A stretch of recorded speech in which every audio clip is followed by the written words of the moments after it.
This program features live coverage of an African safari and may include animal kills and carcasses. Viewer discretion is advised. Good afternoon, everybody, and welcome to your sunset safari where we're here on Djuma Game Reserve. Not much sun to be setting this afternoon, but at least there is a very beautiful scene here out on quarantine. Nice, lovely, long grasses. Sky is still gloomy, but at least it has not opened up to rain on us. So I'm very excited. I think there's some ellies not too far away. So jump on board, everybody, for your live safari through the African bush.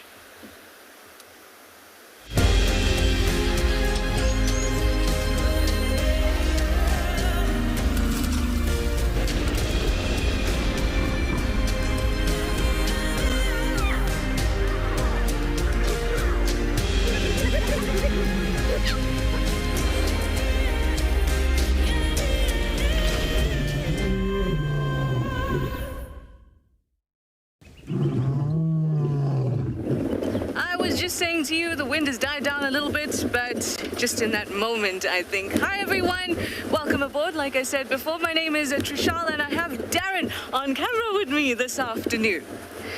Now, we are cruising about. I did say to you that I wanted to go to Warthog Dam to start off with, and I will. I just heard that there were some elephants around because Tristan had passed them. Now remember, like I said, live safari, and it's your safari, so use that hashtag WildEarth or @FC on the YouTube chat stream, or you can even go to our website, register, and then you can use our question box.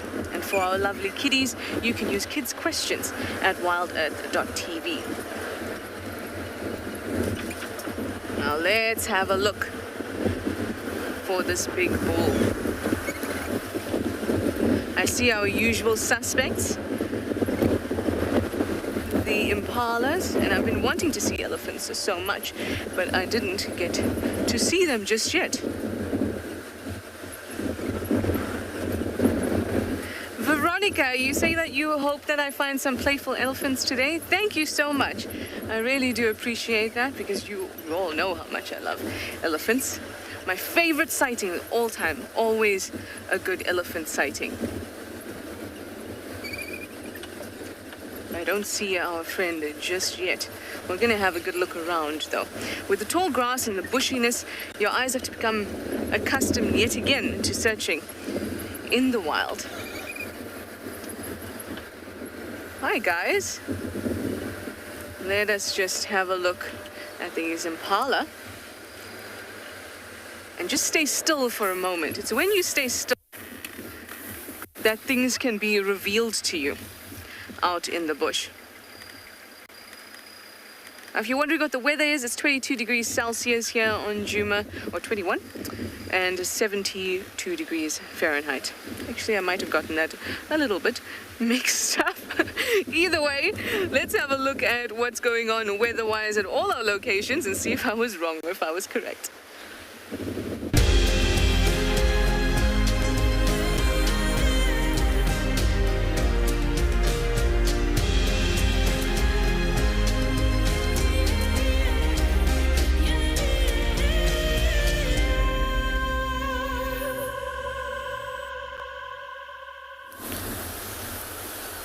Well, I'm sure, as Trishana mentioned, the wind is absolutely howling.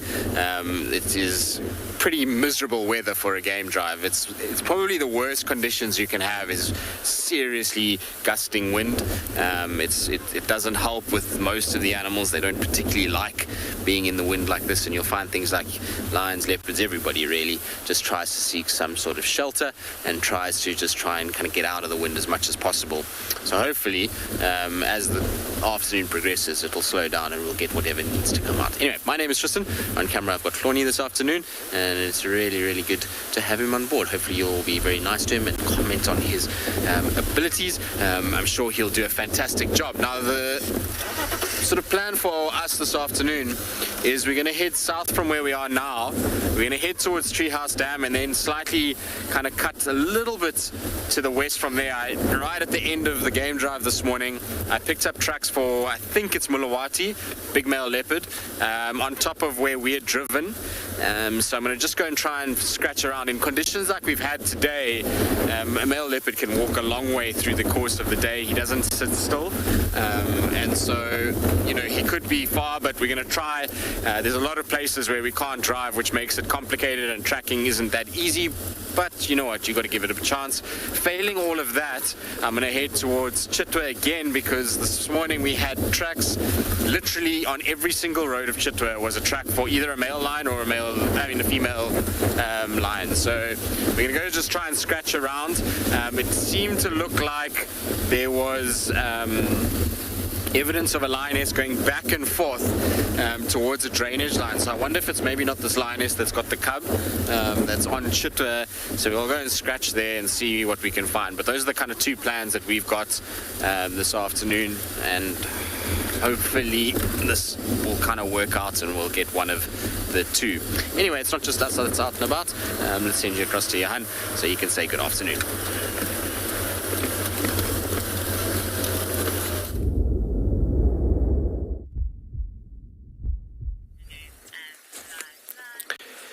Good afternoon and welcome back to Tswalu Kalahari, and look at that gorgeous view we're having with these stunning clouds covering these beautiful mountains this afternoon. And we're just once again in a complete different area this afternoon. As you can see this afternoon, it's me, Johan, behind the camera is Morgan, and we are here in the southern sections of the reserve a bit this afternoon trying to find some of the prides of lions as we spoke about them yesterday afternoon. And so just looking at these gorgeous mountains in this area mixed up with a nice woodland environment, and so it is a gorgeous environment that you can see. It's quite a nice mixed veld area, mixed up the mountains here. Typically a nice area for the Kalahari desert lions to be roaming in and so on. So as you can see those beautiful cliffs, Morgan, if you can send us to those mountains a bit closer there, you can see there's beautiful, beautiful cliffs on the other side there, and just a bit of a background story of how these mountains came aroused and everything. It's literally coming down to, as you can see, that sort of, it looks like a flat face on the mountain itself, and that flat face is a rock shiftment that's been happening as there was a lot of folding and faulting happening in these mountains. So Tswalu Kalahari was under water as it was an inland ocean many years ago, and so you can see from that inland ocean, these mountains arose as these earth plates were gliding, crashing into each other, and that is literally just breakages of these plates that was shifting and sliding over each other. So you can see a very nice example. And so as time went on, vegetation came along as you're literally looking at this particular environment with the mountains. So a very nice combination, and so different as opposed to what we've seen this morning over this particular reserve that we obviously on. But yeah, coming from that area to something completely different this afternoon, trying to find some more desert lions this afternoon.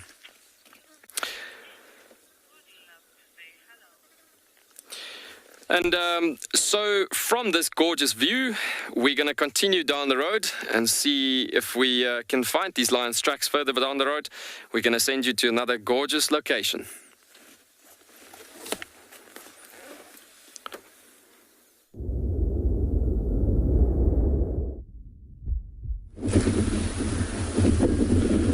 Good afternoon and welcome to a still windy andBeyond in Ngala, everyone. And look what we have managed to find. First thing up, we've got a beautiful herd of wildebeest, as well as a rather large bachelor herd of impala. You can see that wildebeest just standing up now. The rest of the herd has just moved behind this Vakelia tree over here, the old acacia, and they're moving and feeding around the grass. And fortunately this afternoon we managed to get across the Timbavati River at our causeway, so we are on the northern side exploring an area that's almost been untouched for the last couple of days. My name is Nick, and behind camera this afternoon we've still got OD, and it is a really lovely afternoon here, nice and cool, and it looks like we are going to be kept dry. The rain looks like it is staying away from us this afternoon. Nice start with these with these impala and wildebeest this afternoon. OD's on the impala at the moment, and you can see lots and lots of males. Some older males there with the larger horns and some of the younger ones as well. And you can see they're quite relaxed in this clearing compared to what we saw this morning with the impalas and what Ross was speaking about at Phinda. The wind is still blowing quite strongly. You might be able to see it in some of the leaves in the background of the bushes and the grass blowing. But with this large congregation of animals, lots of eyes and lots of ears to keep alert for any predators around, those lions and leopards that we've been looking for. So they seem to be rather comfortable this afternoon. Also quite early in the day, just after 4 o'clock in South Africa. So the likes of the nocturnal predators, the leopards and lions, probably not getting active just yet. Even though it is cool, means that they'll start getting active maybe a little bit earlier tonight. They're probably still resting from the long evening last night. On the wilde, and you can see there's a beautiful wildebeest standing right there in the middle, staring straight towards us with a little piece of grass hanging.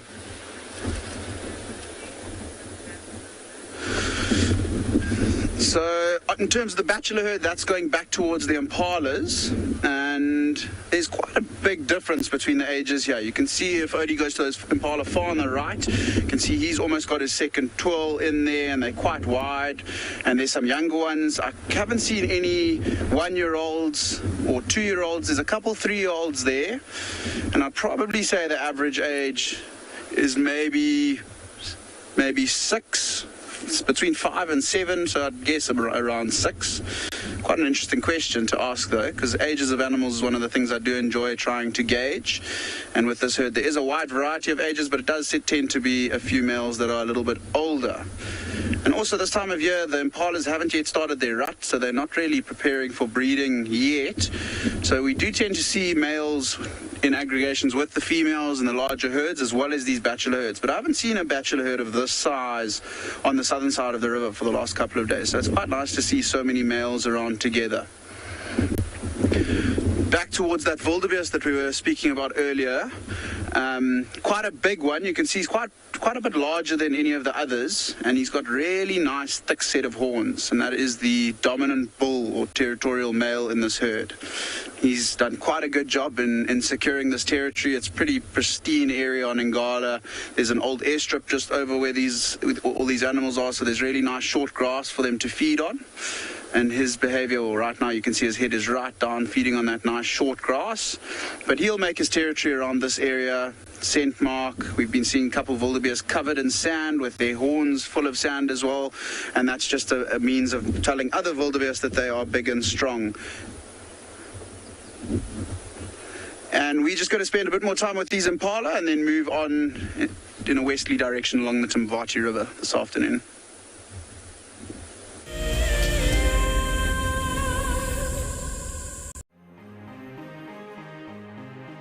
Hi, I'm Sue. I'm from South Africa, and I'm the incredibly lucky winner of the Tswalu competition. Tswalu has so much to offer, but we're really looking forward to the game viewing options, as going out with a personal guide who has so much knowledge will just be exceptional. Motsi Lodge looks absolutely amazing, and we're so looking forward to spending time there. It really is out of this world. I only registered as an explorer towards the end of January, so when the email arrived stating that I was the winner, it took me totally by surprise. I'd just like to thank WildEarth and Tswalu for this most incredible prize. It really is a dream come true. WildEarth Explorers, it's in your nature. Oh, my dear, I do find you most attractive when you're covered in bird lice.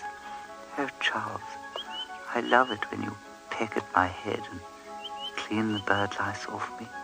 Let me say hello to Barry here. Hello, Barry. I'm just going to examine you for some bird lice. Charles, I don't know if I'm comfortable with that. Oh, all right. I shall look for bird lice on myself then.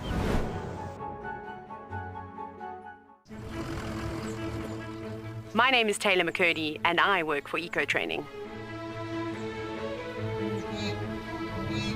I love hearing from all of the viewers. However, I particularly enjoy those of you who have been watching for a few years. Your questions are just so advanced and they really get me thinking. If you'd like to ask a question on WildEarth, you need to register on our website. Once you've done that, head to the live safari page and submit your questions below the live feed. Hello, boy. You are a monster. And he's coming right up to us. Hello, boy. Oh, settle down. Settle down. He is very, very close. He's pushing his trunk against the car. You can feel the car moving. Hey, hey, hey, hey. Stop that. Expect the unexpected here on WildEarth Daily.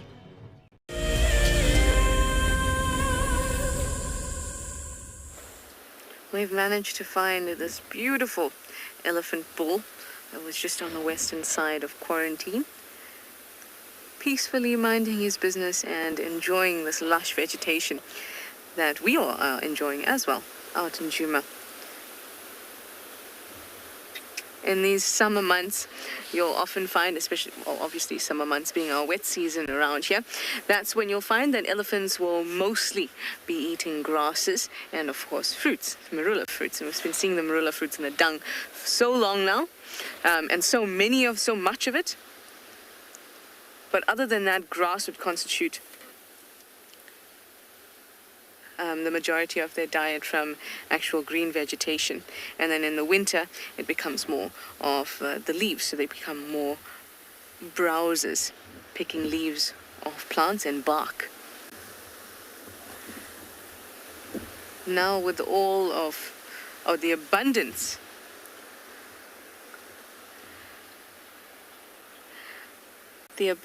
means that they can eat all their favorites first.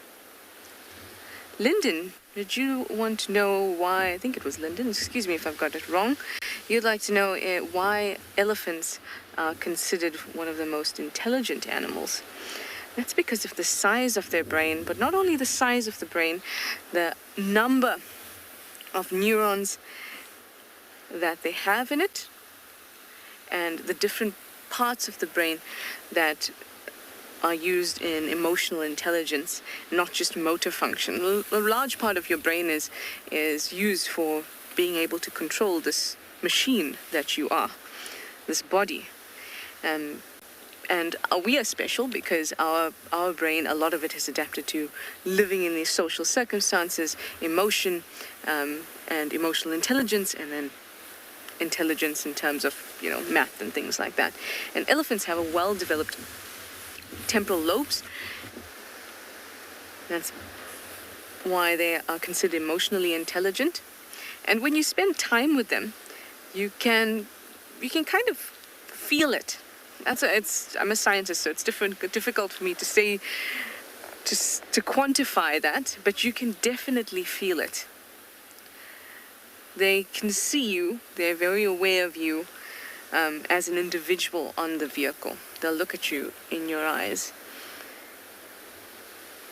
They're also very curious. And apart from that, they also have something that other animals, or lots of other animals, don't really have. Or rather they have, but they don't have the ability to do what I'm about to say, and that is to have a limb that is free. So the reason, or one of the reasons that we have done so well, so successful, is because we have hands that are free to be able to grab fruits, to be able to touch ourselves, clean ourselves, take a parasite off ourselves. Other animals, they need to use all limbs to be able to walk and to move, to be mobile. An elephant has a limb, shall we say, in parentheses, in the form of a trunk that allows them to be mobile and still be able to touch themselves, to touch food, fruits, other animals, each other. And that's just more sensory information that the brain is taking in. So all these things link up with the brain.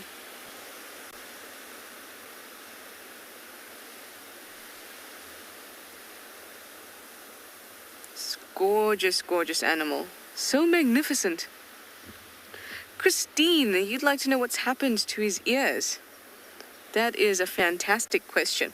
This ear is a little bit better. It's kind of complete, just a few tears in it, but the other ear is the one that Christine is talking about, which is very, very tattied.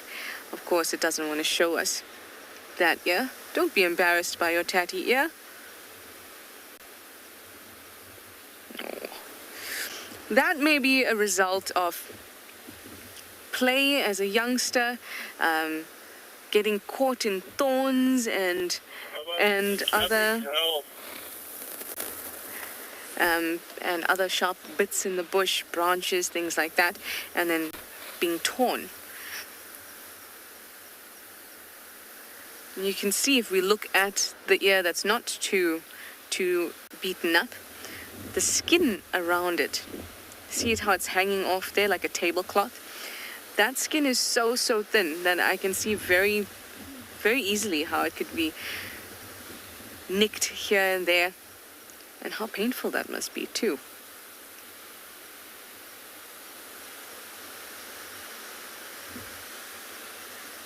It's so light that it just catches the breeze.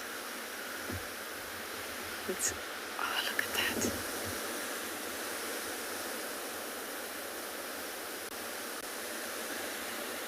Look at how the wind is working for him, because it's still quite warm. The sun is out just a little bit, but he puts his ears out like that, and those big blood vessels behind the ears, that nice cool wind hits the back of the ear and then cools that blood.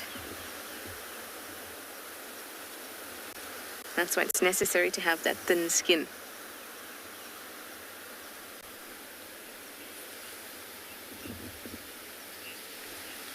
Renal, you'd like to know if I've ever felt the texture of an elephant's ear? I have not. I have not felt the texture of an elephant's ear. But I have had ears very close to me before, and they look quite smooth. So you can see the rest of the body has a lot of wrinkles on them and fine little hairs, especially the youngsters. And the ear is very smooth. It looks very soft, but when they're very close to us, you can see it's quite rough. It's just very thin.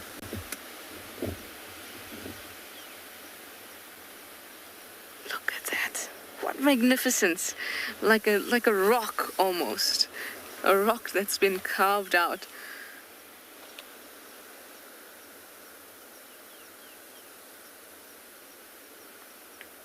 He is very much a gentleman, this boy.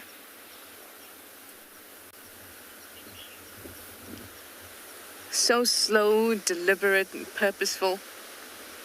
There's always something to be learnt from elephants. Anyway, I'm going to send you over to Nick, who has found something very cute for all of you.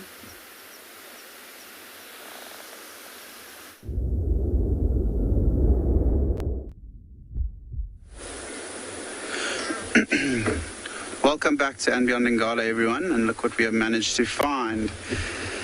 A group of very small warthog piglets, or a sounder of them, and it's very unusual to see just the youngsters like this on their own. And if you have a look carefully, can you see how they, even now, are coming straight towards us? I think with the wind blowing, they've somehow managed to lose their mom. We did see her when she was here, and she moved straight up the road away from us. She did try to come back and look for them, but hasn't managed to find them yet. But have a look how inquisitive they are, coming right towards us. You can imagine they probably haven't seen too many vehicles in their lifetime, and I haven't counted, but looks like there are 1, 2, 3, 4, 5, 6, 7 of them. Amazing to see them out here at this time as well, and you can see how they've grown up. So 7 of them, there were 2 moms, so probably 4 with one mom and 3 with another one. Maybe one of them has been snacked on by one of the predators that we get around here. And look how small they are, even in that long grass in the middle of the road. You can barely see them. So at this time, they'll be able to sneak around quite unsuspectingly. However, with them being so tiny and with the wind blowing so much, when mom has moved off, they're really struggling to pick up on where she is.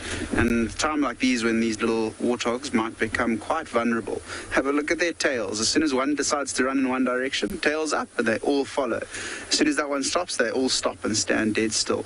See how they're looking around in all directions as well. I think they are relatively nervous, and No, quite special to find them on the road like this. You can imagine if they were just to the side of the road, there we would have had no chance of seeing them. They would have disappeared into the long grass and into the bush.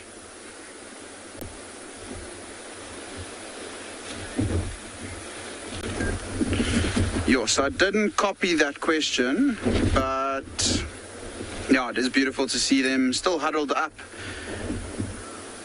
And you can see they are starting to relax a little bit now, but still a little bit unsure of us and everything around them.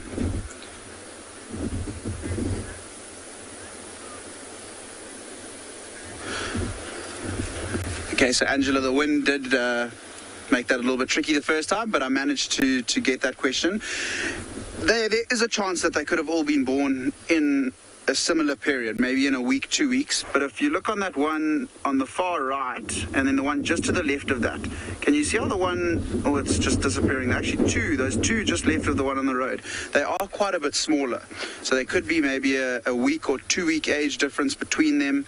As I mentioned, there were two fully grown females here, so probably two different litters. But yeah, I would say relatively similar time, within about 2 weeks. Look at that, as they go into the grass, they just disappear. You can see literally nothing now. Hoping that they do start to run somewhere, and then you might just be able to see the tips of their tails popping out of the grass. But it's amazing to see how camouflaged they are, and that will be a blessing for them because they are able to hide away from all the predators that are around here. But it's also a curse because animals like leopards and lions moving around, the warthogs just won't be able to see them and then might become a little bit more vulnerable. So they have moved off into the grass and into the bush. I don't want to start my vehicle right now because I am hoping that the two mothers come back. I don't want to scare these babies off where they get too far away. We just want to be a little bit sensitive towards them. But on the road, OD, there is also quite a cool bird that hasn't moved, which I'm very surprised about. It has been in that exact position since we started. And if you have a look, can you see how it's got a beautiful red face, nice dark colorations in the feathers, and that is a Swainson's spurfowl, one of the more common ground birds that we get around here. And you can see it's a similar size to those warthogs in terms of the height and where they are able to see. So for this spurfowl also coming onto the road allows it to just be able to see a little bit better and scan around for anything that may be worrying it, from snakes to birds of prey, pretty much anything. And having a look at the road as well, you might be able to see just in front of it the little bit of a glare coming off the clouds and the sun. See how wet the roads are. The Ngala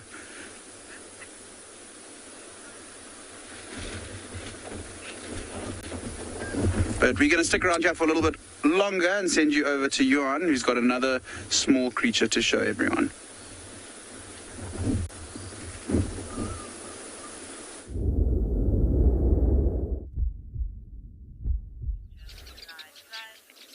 Welcome back to Tswalu Kalahari. Look at this beautiful little raptor that we've got here.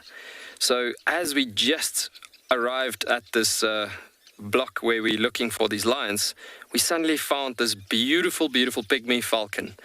And this pygmy falcon is actually the female of this particular species. The reasoning behind it is she literally wears this little gown like a dress on her back shoulders. So she's going out a lot of evenings. I'm joking, but yeah, she's dressed pretty nicely for her husband and living in a monogamous pair. The male, unlike many other different species of birds, generally males of birds are quite pretty, obviously to attract the females. In this species, the females is the pretty one, and the male is just dull and grey in color one, as it is. But yeah, this is the smallest raptor in Africa. As you look at this little guy, we're talking about roughly up to about 7 to 8 centimeters we're looking at right here. So it's a very small raptor, as it is. You're looking at about a matchbox and a half size. But yeah, this particular guy, for those of you that's been joining us on safari for the last couple of days, we were talking about this beautiful sociable weaver's nest, as you can see on the right-hand side of the screen. And if you listen very carefully, I just want you to listen a bit. You can hear all the birds chirping and flying in and out.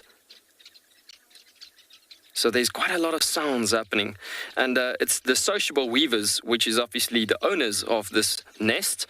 They are alarming quite dramatically alarming for this pygmy falcon that's at home now, because they do have potential little birds of babies in these nests, and they possibly thinking, yo, he might be actually hurting them.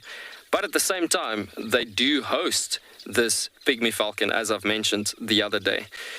And so it goes, where you get like vacant rooms in this housing formation, so you'll have like where they will host the pygmy falcon, obviously as one of the 3 to 5 many different species of birds that they will host. For instance, look at that little face, guys! Isn't that just so gorgeous? And bright, beautiful little red legs. The male is generally, like I said, quite grey on his back. And the female is this particular character.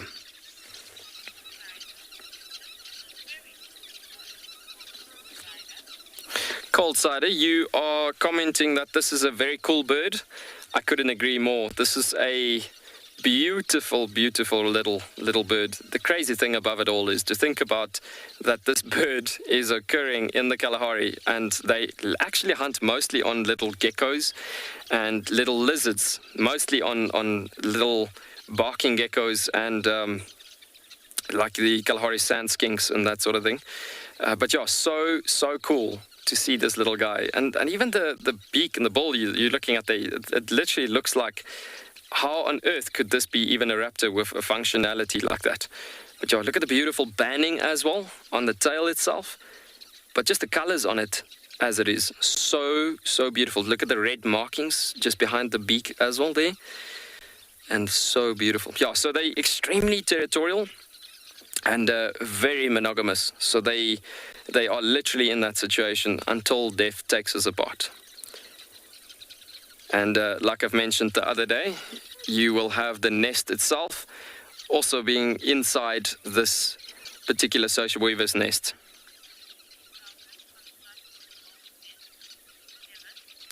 Kevin, you've just asked if a pygmy falcon can construct its own nest. So what will generally happen is there will be, like for instance, something that would have happened to a couple that lives in one of the rooms of this massive hotel. And as that room goes vacant, the pygmy falcon will come and investigate, and he will fly into that little hole. He checks it out and he sees, okay, this is quite a nice opening. The birds allows him to be coming in to that room because it doesn't link to any other rooms in the hotel. So then it gets to a point that he will then, by his defecation of his feces, it will get to a point that it will come as in a hard structured a structure basically. It just leaps over the entrance of its particular nest. I will have a look further down the line if we get a cool example of a pygmy falcon nest inside one of these sociable weavers. But the only construction they do themselves is actually the white feces section of the actual nest that they do like a layer art of the nest itself. Now, if we all listen very carefully, you can actually hear these the social weavers just freaking out completely.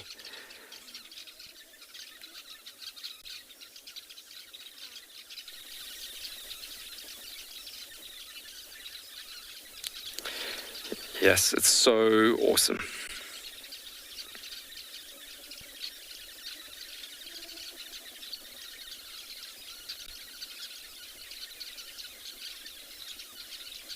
You can see she's very attentively looking around, and the tree she's actually obviously where the nest is situated at. On the bark, you get this Kalahari tree skinks that sometimes comes up and down the stems of the camel thorn trees, and so you can see she's looking and scanning on that bark up and down, trying to find one of those lizards. Actually, quite aggressive, these little guys, as they. I guess it comes down to their size thing, where they're so small, and you know that thing where they say dynamite comes in small packages? That's exactly it.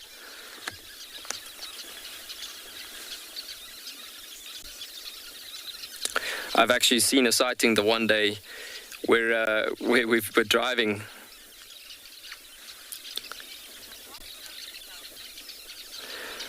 Sorry, Gwen, could you just repeat that quickly?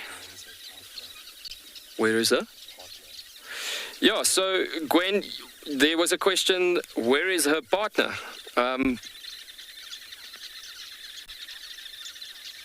So Falcon has just asked the question, where is her partner? So what happens is when the pygmy falcons move out and about to forage and obviously go look for their prey and whatsoever, they do happen to fly sometimes independently. So the thing is, she could be having chicks inside a nest and she just came back to maybe giving some food to them, and the partner is still out and about looking for some food. But they always, at the end of the day, find each other again. But it's so gorgeous that she's actually sitting for such a long time still on the same branch. We were actually getting a bit concerned at one point if we were still going to see it by the time we're going live. But yeah, I mean, it's so cool to see that she's actually displaying herself so much. I don't know if you've seen how beautifully she unfolded her feathers there and just straightening it out a bit. And this also helps with cooling down the body temperature as well. So as I wanted to say a bit earlier, it's actually quite interesting to see the one time as I had a sighting driving through also quite a mountainous area, and we've been driving and I suddenly see this black-chested snake eagle, which is actually one of the common eagles that we get in the mountains in the Kalahari. And I literally saw this pygmy falcon coming over the head of this black-chested snake eagle, which is most probably about 20 times bigger to 40 times bigger than this little guy, and literally started pecking on the head just because it was invading the area of where this little pygmy falcon was coming through to. So yeah, that was actually a pretty cool sighting that we've seen that day. You see sometimes quite interesting things in the desert and quite brave situations, shall I say.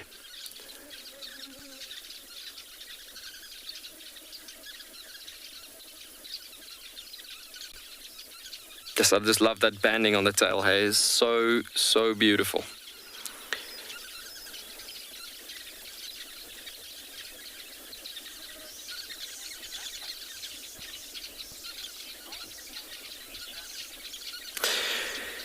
So from this beautiful little pygmy falcon, we're going to send you over to Nick with another beautiful little creature.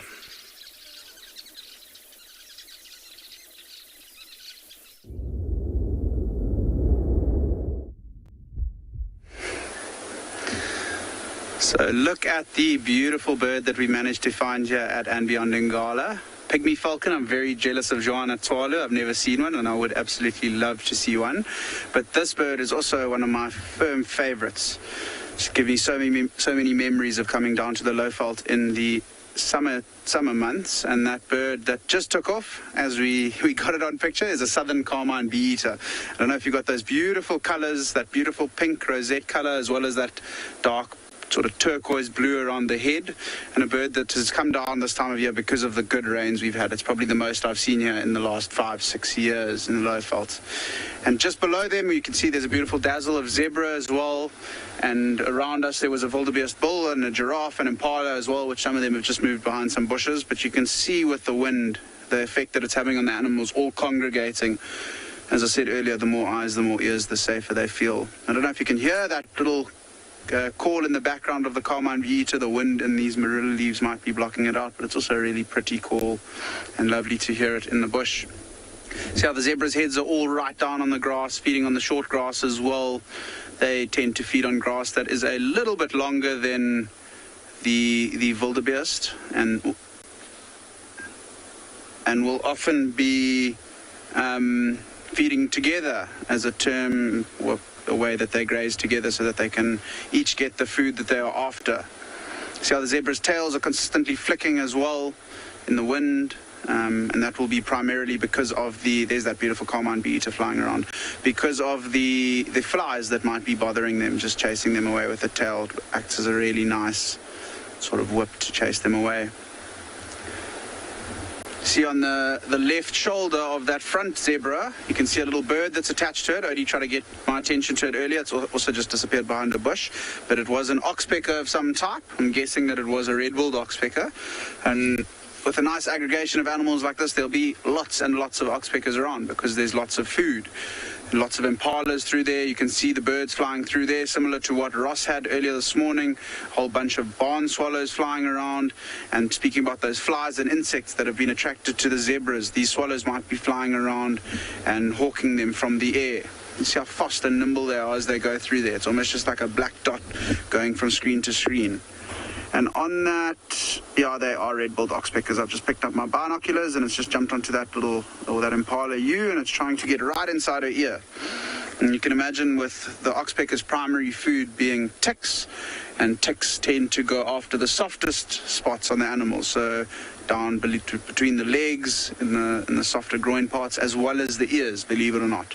So oxpeckers will often go into the ears of these animals, like we just saw with that impala.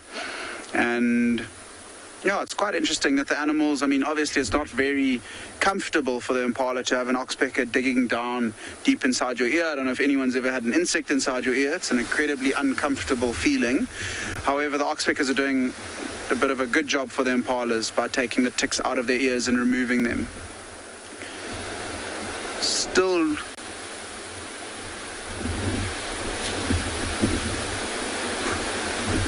So we are going to stick around here and see if we can get a view of that giraffe. But for now, we're going to send you over to Tswalu, who's got a larger herbivore.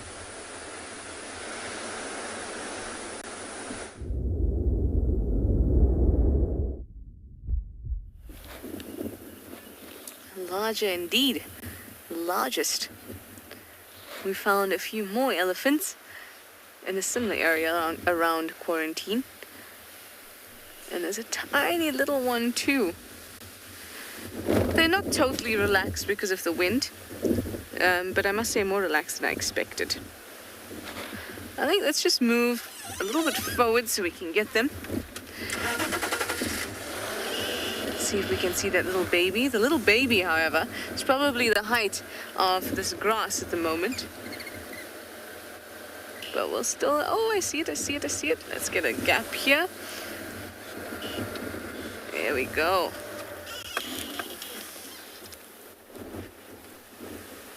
Look at that.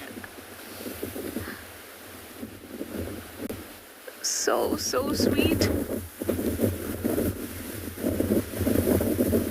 Off it goes, wondering, what is this new world? Mom, is the grass this green all the time? Unfortunately, no, little one. So enjoy it while you can.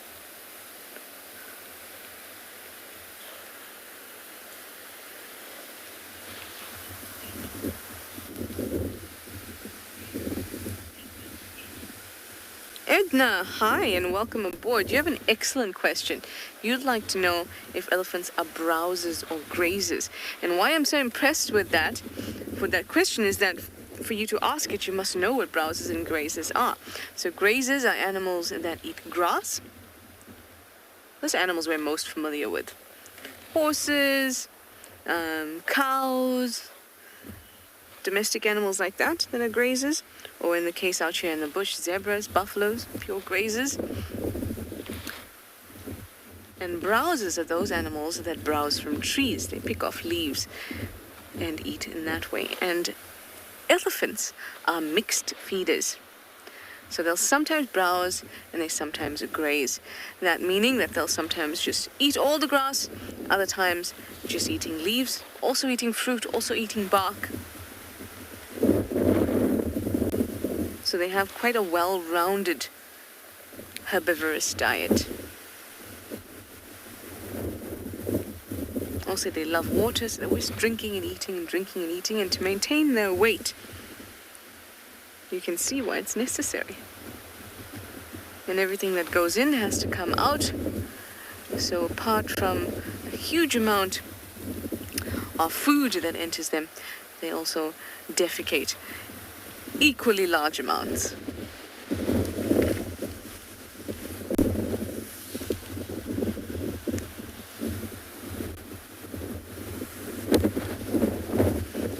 That's not a very large herd, but I know that there is a larger herd, or there was a larger herd about an hour ago, coming down from about Sydney's dam area.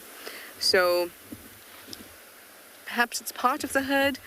You know how they often spread out so that everyone can eat, but they'll still regroup at some point. So I'm going to keep on moving towards Buffelshoek Dam as my original plan was, and see what we pick up along the way.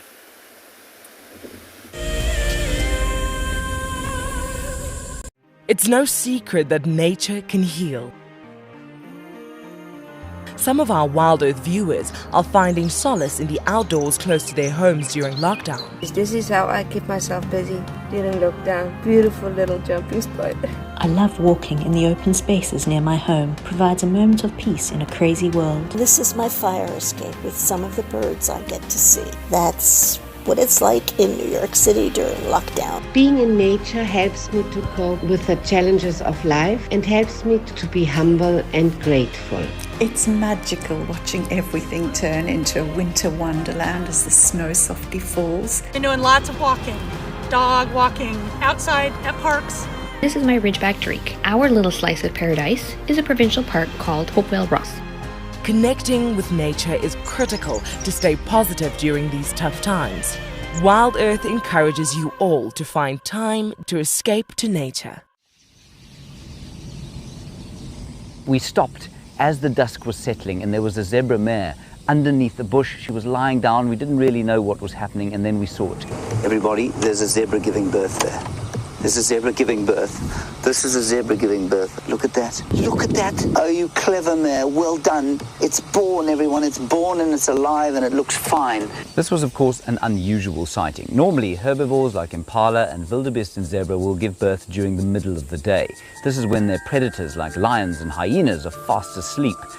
But as this little foal took its first steps, the dying embers of the day had just gone over the western horizon, and it was just the time that the hyenas and lions were starting to get active and go out foraging. This is why we didn't light up the sighting, of course. It may have compromised the zebra's eyes and at the same time attracted those hyenas and lions to the activity.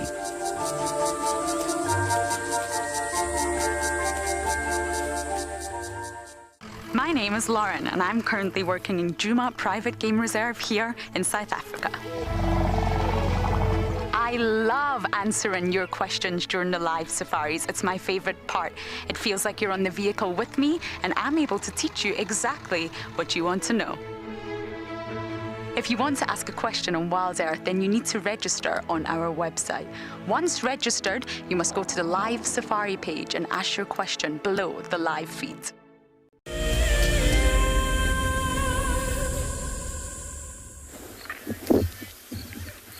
Good afternoon and welcome to a very windy Phinda Private Game Reserve. We have just come across this beautiful elephant bull, quite a young bull, but really, really awesome to see. It's actually one of the animals I wasn't expecting to see on such a windy day. They prefer to keep out of the wind, find a nice thicket, but you can see this guy has found himself in between some trees and just happily feeding away. If you look closely at his eye, he's got a lot of that white mucus or foam, sometimes referred to, and we can tell it's such a windy day because all of that dust and different little seeds and things that have flown into his eye, that's where it's collected, quite similar to us when we get a little bit of dust in our eyes.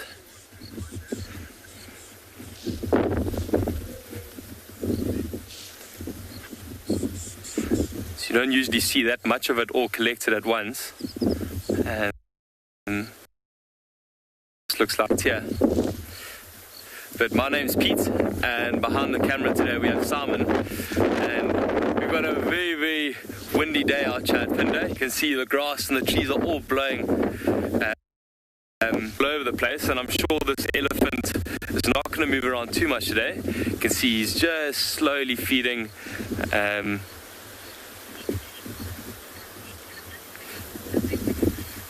We are quite selectively what he's trying to look for. You can see there's a lot of luscious grass around at the moment and various shrubs. So he's moving very, very slowly.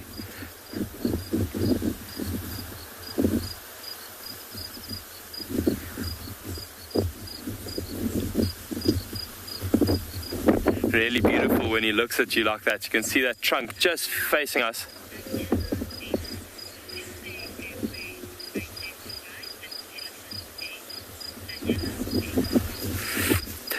Thanks, Daniela, age 12. Very, very good question. So when we look at this bull here, if you look just above his eyes, he's got those little dimples or indentations there. And this is usually 5. And as they get a little bit older, those indentations get deeper and deeper. See, you got it. A little bit of a fright as someone just approached. They didn't know the elephant was this close to the road. But look at that ear now, just getting blown by the wind. You can see quite beautifully that those veins as well, that play such an important role in keeping them cool on super hot days. But today's a nice and cold one, so they don't have to be flapping those ears too much. I may have to reverse a little bit just now if he does get any closer. See, he's very happily just feeding away.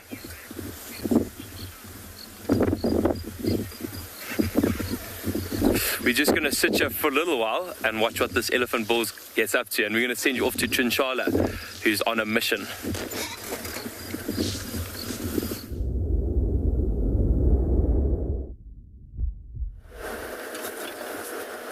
On a mission I am. A mission to get to Buffelshoek Dam on the roads that we can actually drive on. Remember this morning we had a look at some of the roads and how eroded they can become with the water, and you can see this road much better. This is one of them we can use, called Aubrey's Road, and it's going to take us all the way up to the northern boundary.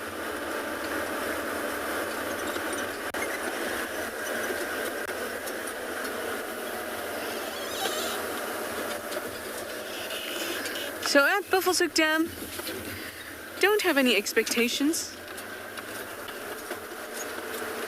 Bacon, you'd like to know why are we told not to look some animals in the eyes?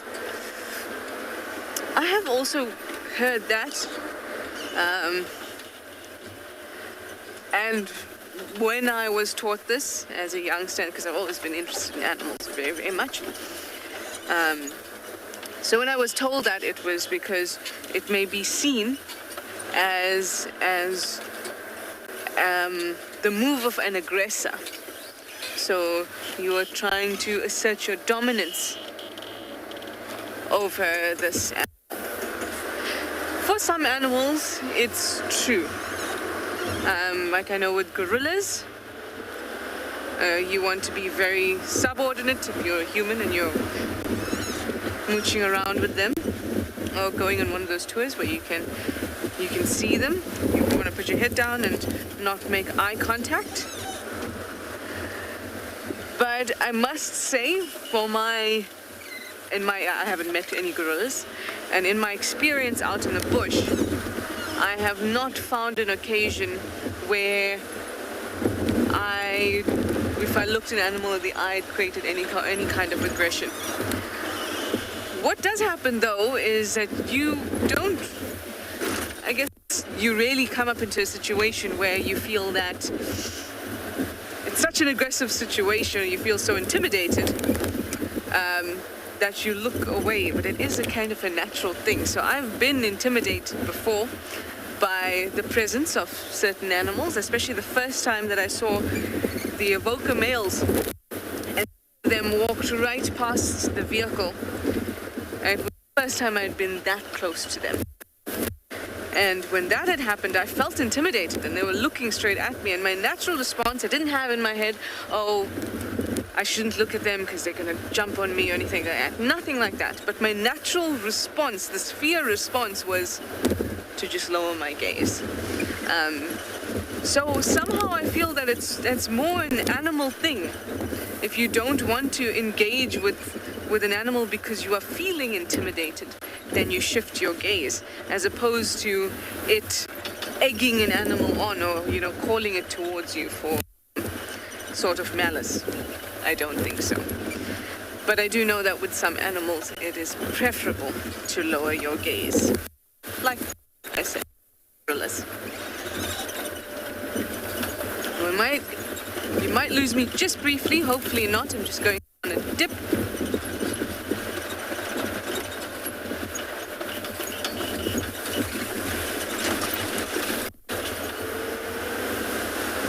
Did you lose me? No, you didn't.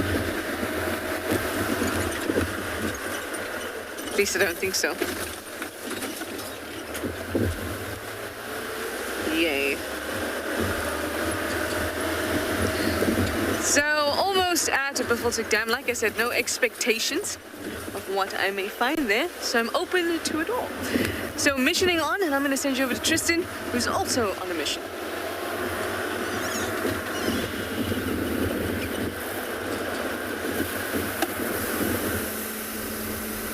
We are on a mission. Unfortunately, we didn't have much luck with those leopard tracks because of the fact that they crossed into a very thick block and there was nothing coming out that I could find. But I'm debating whether or not to cross the Mulawanini at the moment. Hopefully we won't get... It's fine though. These Land Rovers are nice and light, so they generally get across pretty easily. That was actually very painless, so that was fine. So we've just come out to Chitwa, just try and see if there's any sign.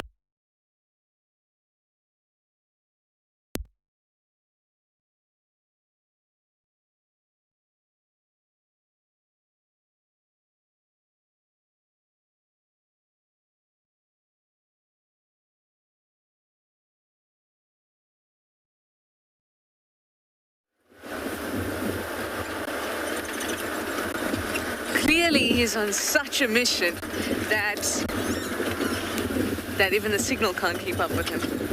You know what that means? You know what I think that means? I think that Tristan's going to find a cat.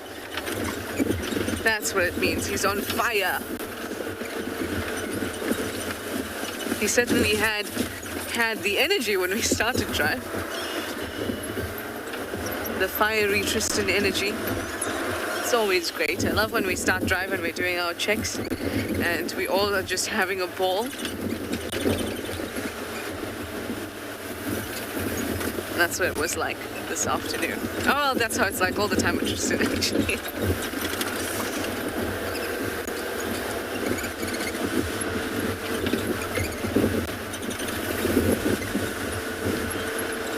Leon, you have a really good question. You say, what is the best way to react to hyenas on foot? That's a really good question, and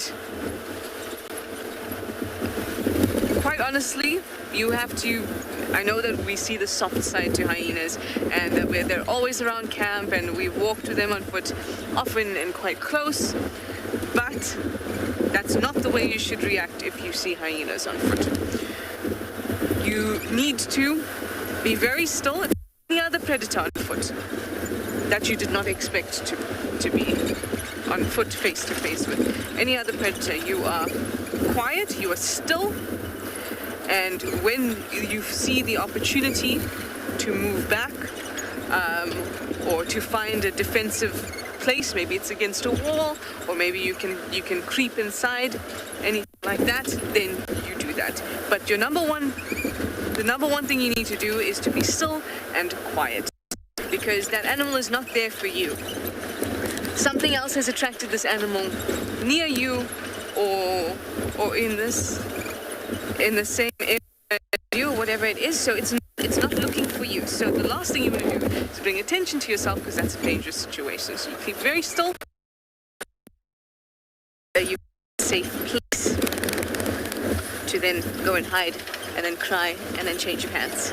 All right, going through the dip, and I'm going to send you over to Tswalu. Tswalu has a predator.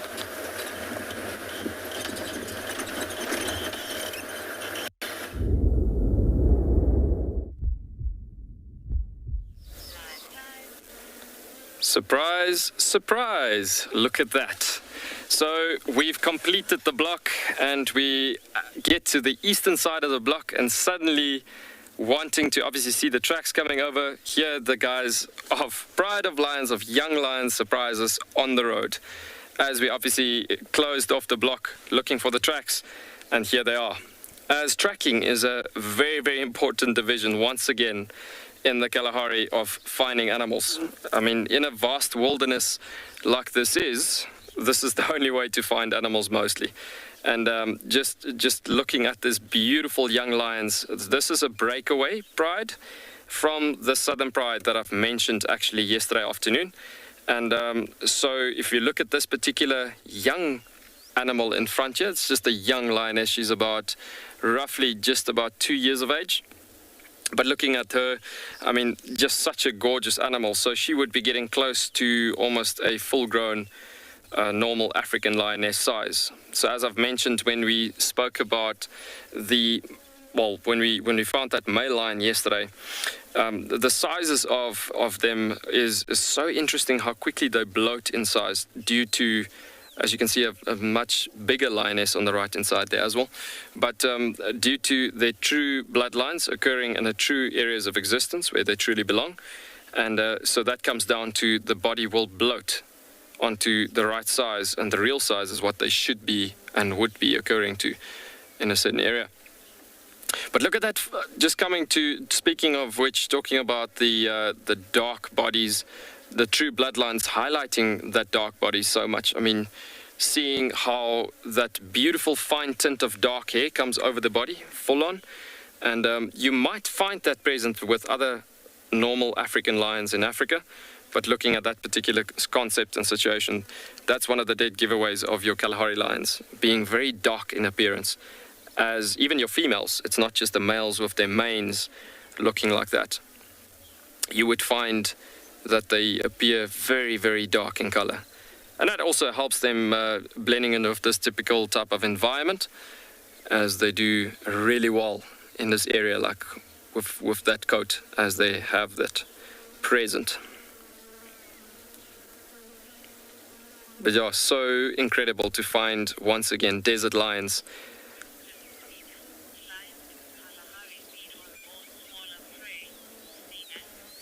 Sinak, you just asked if lions in the Kalahari, or your desert lions, would feed on much smaller prey. Sinak, actually quite the opposite. As I've mentioned yesterday afternoon, it's quite interesting. They form very big prides out here in the Kalahari. And so it gets to the point that as they form these big prides, it will get to a situation where they, obviously, teamwork, family units and partnerships is a way to survive again. So it gets to a point that teamwork, family unity in this situation will then get them to successive levels of taking down giraffe, for instance. But lions, first things first, and that doesn't matter with Kalahari lions, if it's Kalahari lions or normal African lions. It gets to the point that the bigger the pride, the bigger the size of the prey, but very, very opportunistic hunters at the end of the day. They go for whatever they stumble across when they move through the bush. And but in this area, as we started off the afternoon showing you the environment that they typically like to live in, it's a gorgeous area that they like to move through, this mixed environment of thicketland to a semi-savanna woodland to a mountainous area. As you can see, look at the environment that we're sitting in right now in this block, but so beautiful. What's mind-blowing about this situation is that within a pride, this is a pride of, like I've mentioned, it's a breakaway pride of young subadults, and so these are all mostly youngsters, but even with being young animals, they break away as a couple of young animals as there's new cubs within the Southern Pride, and they're actually part of the Southern Pride, these lions. And so these 6 young lions have been seen on eland kills before in the last couple of months and so. And I mean, an eland, you can push an eland's weight anything between, on average, on 800 to 900 kilograms. I mean, that's crazy. But doing so well in this ecosystem.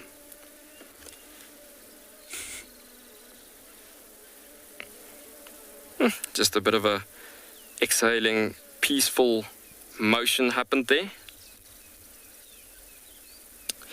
So as I would have said to guests on the vehicle, I would have definitely said we're going to stick with these lions for the most of the afternoon, because we are going to get some more activity levels later on as the sun's going to go down And we're going to get some more activity levels happening where they might actually get to interact with each other, which would be so special.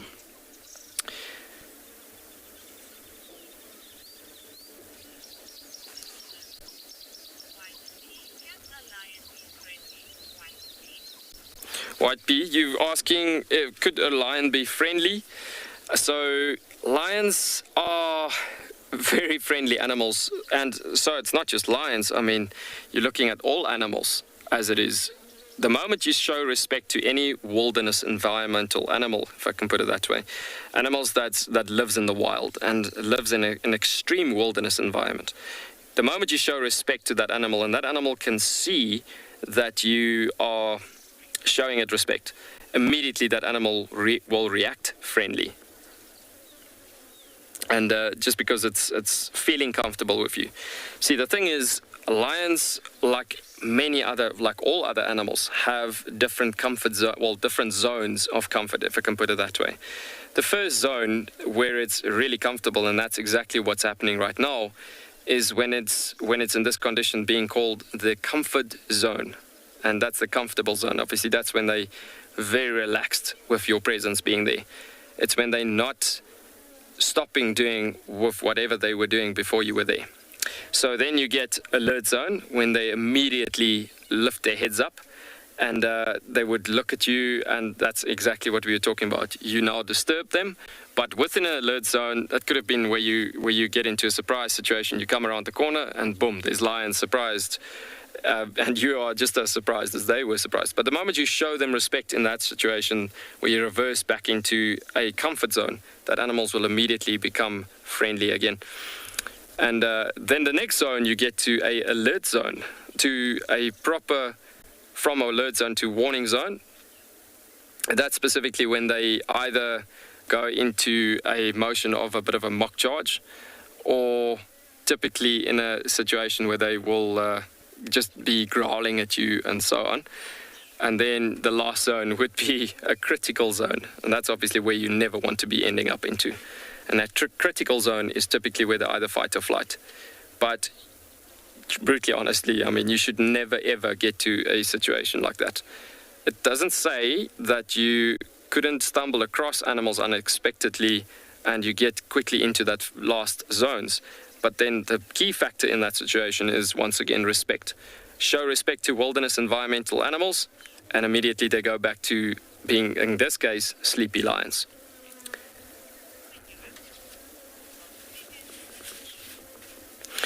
Look at that beautiful, beautiful animal. Man, just so gorgeous. It's nice. Actually, it looks like the flies were actually irritating her, but there you can see it's crawling all over her neck there.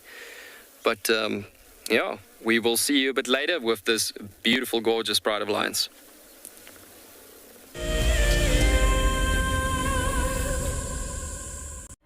Do you dream of traveling to a far-flung wilderness location where life continues as normal? A place where you can escape to nature and breathe. If you become a WildEarth explorer, then this could soon become a reality. Subscribe today and stand a chance to win regular travel prizes. WildEarth Explorers, it's in your nature. Converging game path will invariably lead you to a water source, but treat all water as suspect. One of my favorite ways of purifying water is to filter out the particulates. And by just filtering it through your sock, you can clear out most of those. You can put water into a snail shell and you can boil it over a fire, or using a chemical like chlorine or colloidal silver.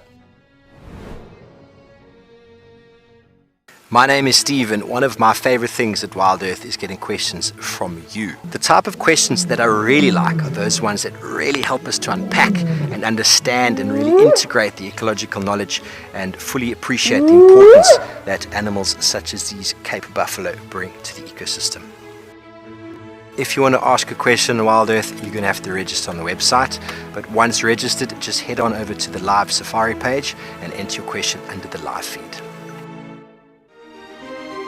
Guys, just watch what's happening. See, watch the elephant, watch the lions. See, the first ones to run are the cubs.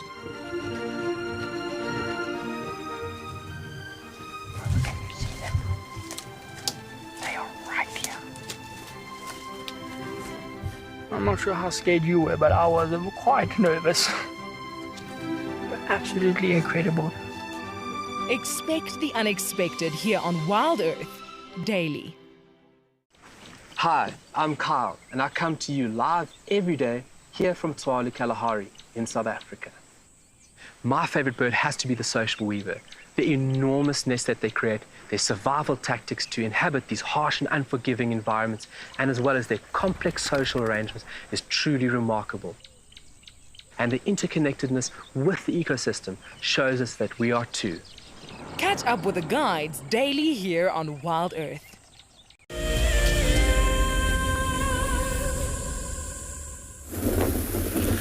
As you can see, we've managed to find a lioness. Which lioness? I have no idea. She's stalking impalas at the moment. Unfortunately, the impalas have run into little Gary, which is going to take her with them. We can hear a monkey that's alarm calling too. And the impalas just ran the wrong way. She was kind of stalking up towards where she thought they were, but because of the long grass and the thickets, she kind of missed where they ran, and they've run from where she is sort of to the left of her. And you can see she's kind of watching at the moment. But like I said, which lioness, I'm not sure. There's literally so many tracks all over Chitwa. And the guys were telling me that they have 3 different lion sightings that are in different places, kind of around Chitwa. Nothing on Chitwa itself, but around Chitwa. And then, obviously, we had tracks for the Talamati Pride as a whole, coming from the north into where we kind of are at the moment. So it could be pretty much anybody, really. It could be one of the Nkuhumas, it could be one of the tortured females. They've all been sort of milling around this section lately, and without seeing the face, it's really tough to be able to ID these cats. Maybe one of you, when this cat kind of turns around, will be able to get at least a decent enough view. There's another lioness coming now as well. There's only 2 at the moment. These are the tracks that we had the whole morning, where there was tracks for 2 lionesses walking all over Chitwa. So I suspect it's these 2. It's not the tracks that we had for the Talamatis, because I don't see nearly as many lions. And we know the Talamatis are a pretty sharp bunch when it comes to hunting, particularly in these kind of windy conditions. The last time I saw the Talamatis hunting in conditions like this, they killed 3 wildebeest in about 30 seconds. So I'm not 100% sure who these are. Like I say, so far I've only really seen bottoms. It's when they kind of are able to actually show us their faces that we're going to get a better appreciation of exactly who we've got in front of us. So is that one with one eye, blind eye? Maybe it is the Talamatis.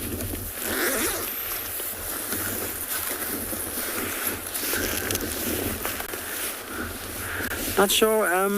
So it depends. They don't have as distinctive a smell as wild dogs. Even hyenas, their smell varies quite a bit depending on what they've eaten and what they've been up to. Lions are the same. If it's been raining, then they have a bit of a wet kind of dog smell.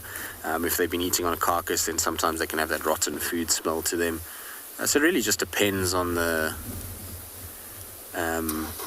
situation. It's not always just that they have a distinct smell. They're pretty good at grooming themselves.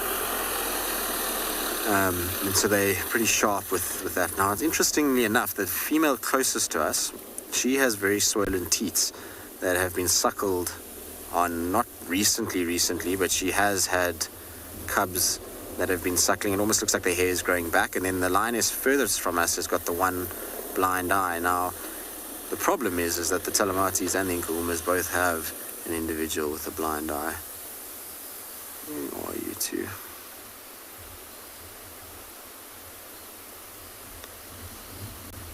I think they're going to flop down now. Unfortunately, they missed those impalas, so I think that's it. They're now going to lie in the main road and essentially block everybody from moving around.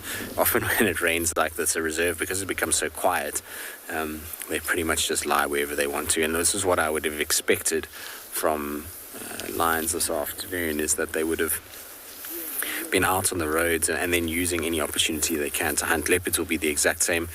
With the wind howling the way it is, it provides the perfect foil for them to move around without these impalas knowing that they're coming, or whatever prey animal knowing that they're coming. So I'm not surprised that we're seeing activity. As I was saying earlier when we were kind of tracking leopard, is that in weather like this, the cats move so much that, you know, they kind of, because there's no heat during the day, they can kind of move around as much as they want. All right, well, we'll sit with them. We'll see what they get up to. In the meantime, though, let's send you across to something that the lions would like to eat.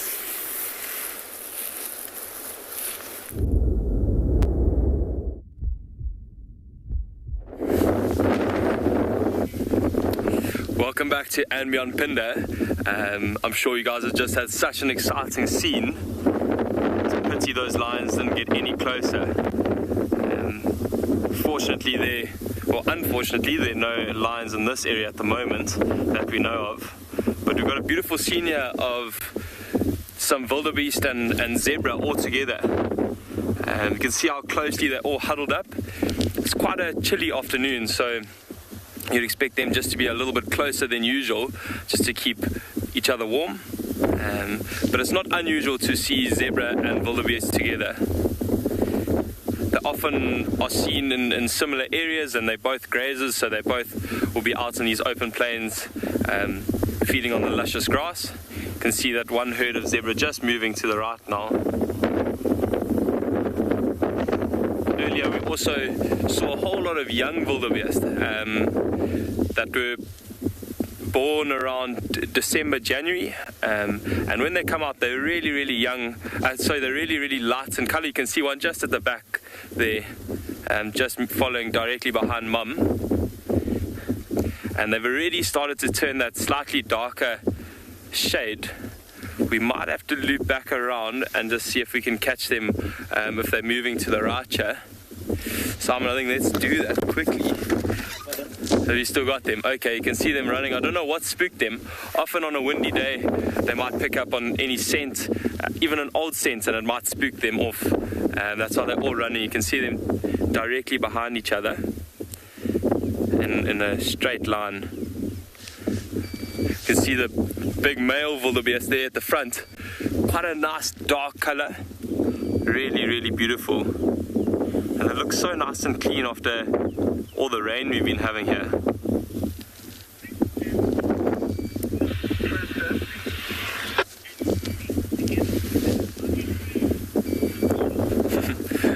Not sure. I'm not too sure if they're friends. They're more like colleagues. They work in the same area. Okay, I'm going to reverse a little bit and carry on answering your question.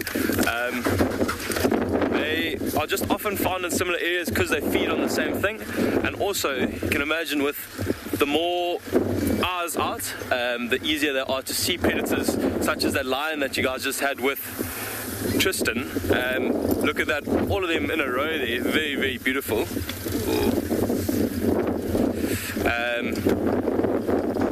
See it actually quite nicely from here, Simon.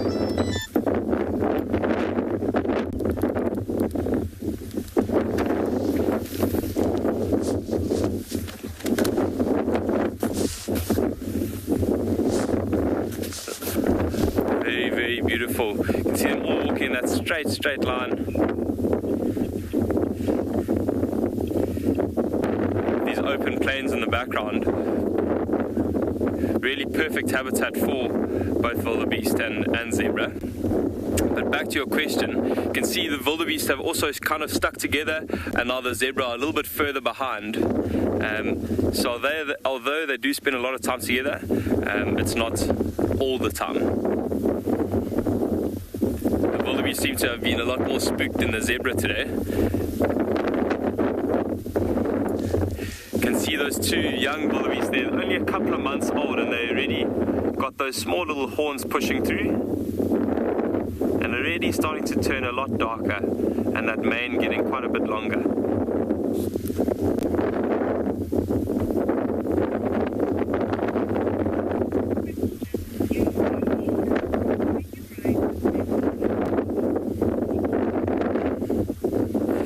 I think it is. I know there's a movie called Racing Stripes that's about it, but unfortunately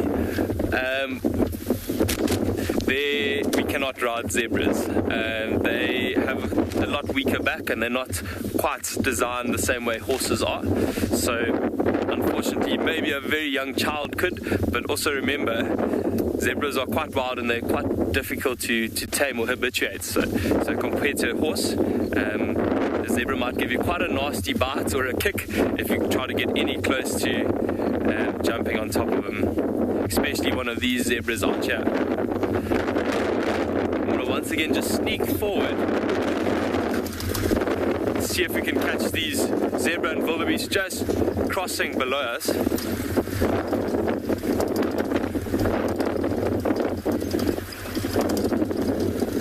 So we're going to send you off to Johan with his relaxed lions that he's apparently got, and we'll see you later.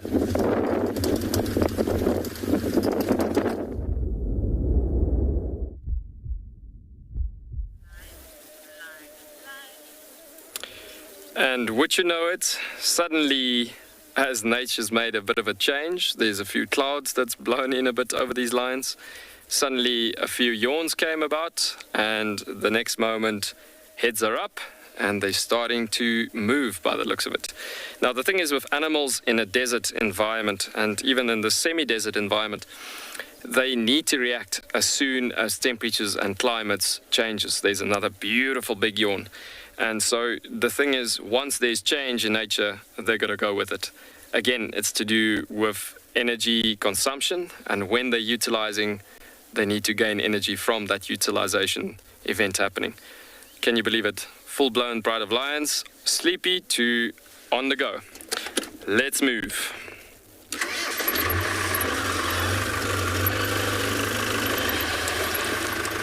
So, as you can see,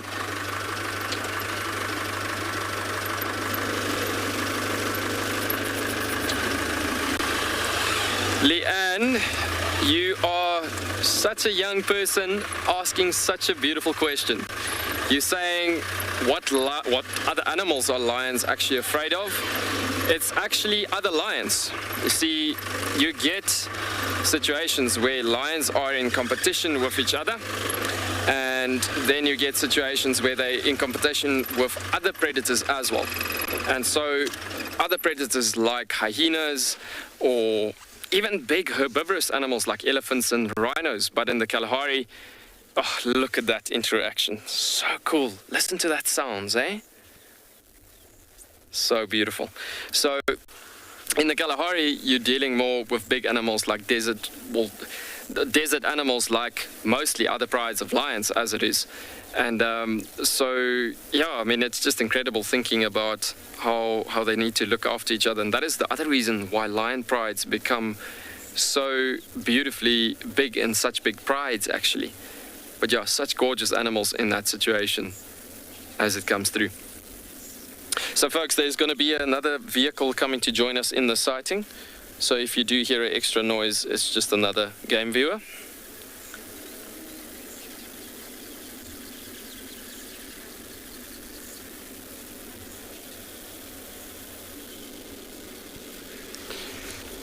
And so if you look at these conditions, you'll see also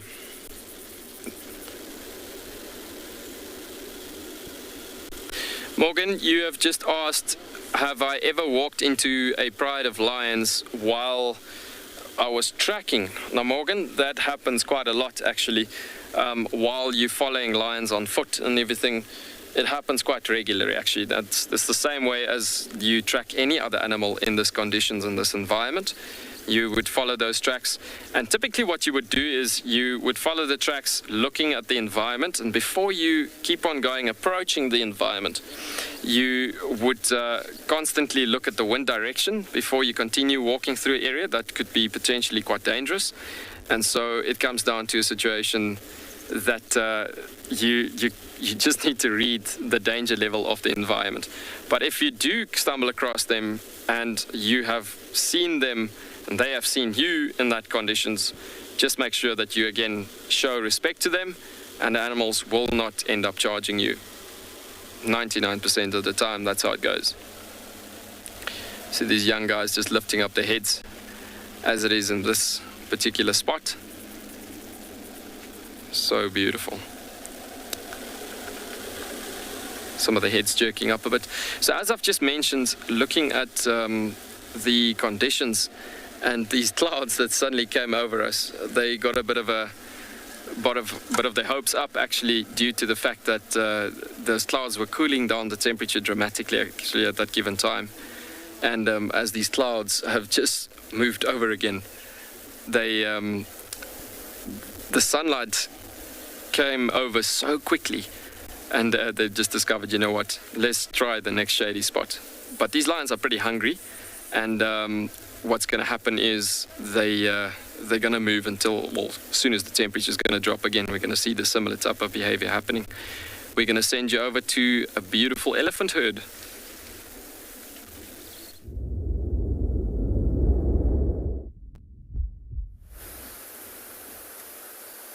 Well, we've had to, unfortunately, leave our lines just for a little bit. They're right on the boundary, and there's a number of vehicles that have guests that, you know, haven't seen anything. And so the right thing to do is sometimes pay it forward and give people the opportunity, given that we can actually follow them. If they do go south, they will head into Chitwa.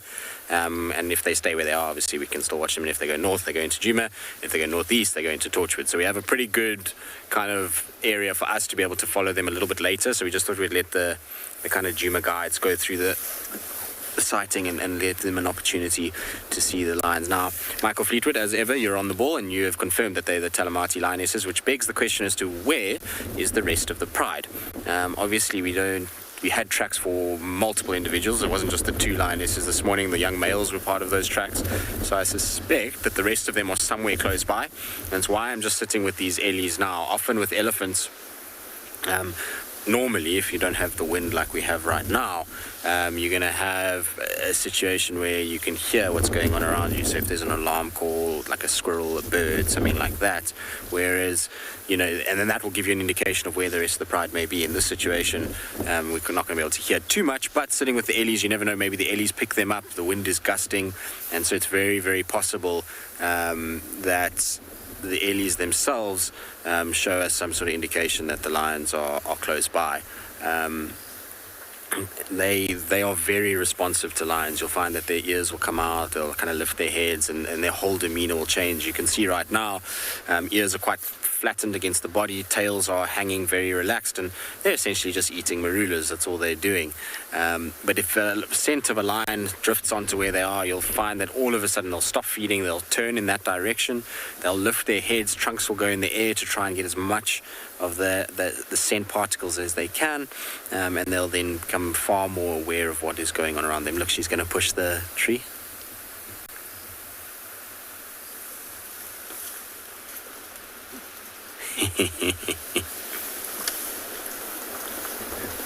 And you can see how effective it is. She's going to break that whole tree down. That tree is cracking every time she does it. But you see how effective it is in her ability to basically harvest multiple marulas by a few shakes of the tree. That tree is by no means a weak little sapling. For us as humans, you would not budge that tree if you tried. Even if you drove into it, you would cause a few fruit to dislodge, but you wouldn't get the same effect as what you've just seen right there. It amazes me every time ellies do it, and I absolutely love it. And they are impervious to these fruits kind of dropping on their backs and their heads and everything else, and they then just sit about going to work, picking them up. And you'll find, just do a little circle around it, and it's why at this time of the year, typically under marula trees, the grass is very, very short, and it's because they've trampled everything. It's not actually because they're eating the grass under those trees. It's more that they've trampled as they're trying to pick up little marula fruits one by one as they go. So it's always fascinating to watch and quite comical as well. All right, well, we'll sit with these ellies for a little while longer before we go back to the lions. In the meantime, though, let's send you across to Pete, who has a surprise.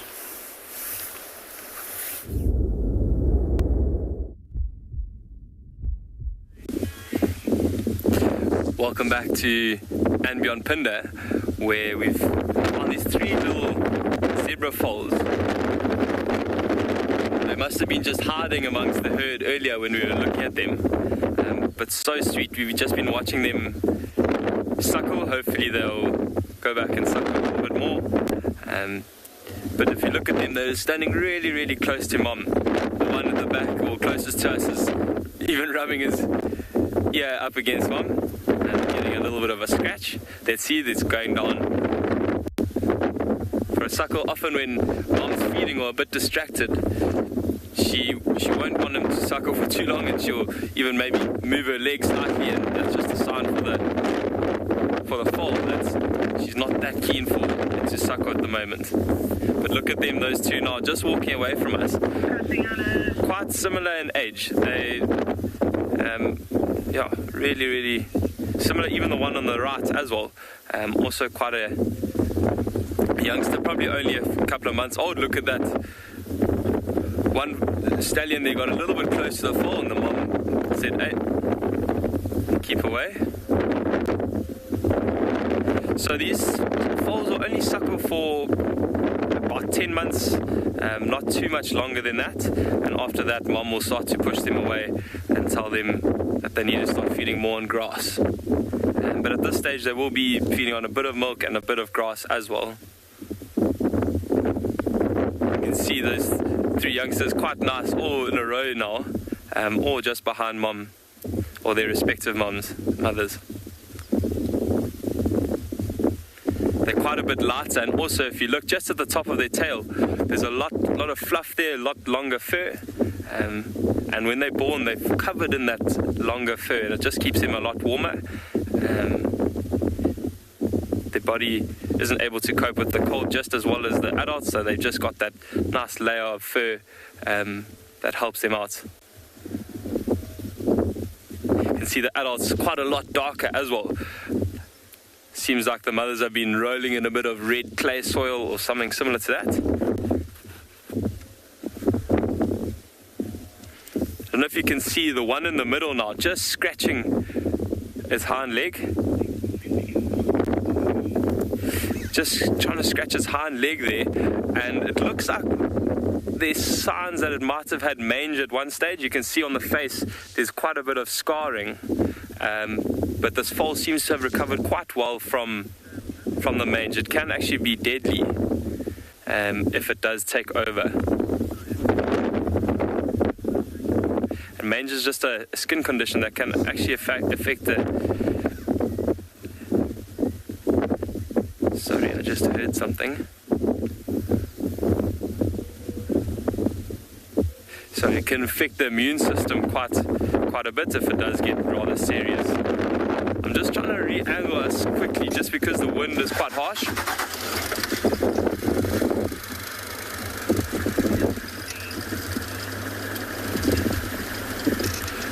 Munda, in this circumstance, it's very possible that they have the same father. You can see all three of these females are quite close together, so that probably means that they're part of the same herd.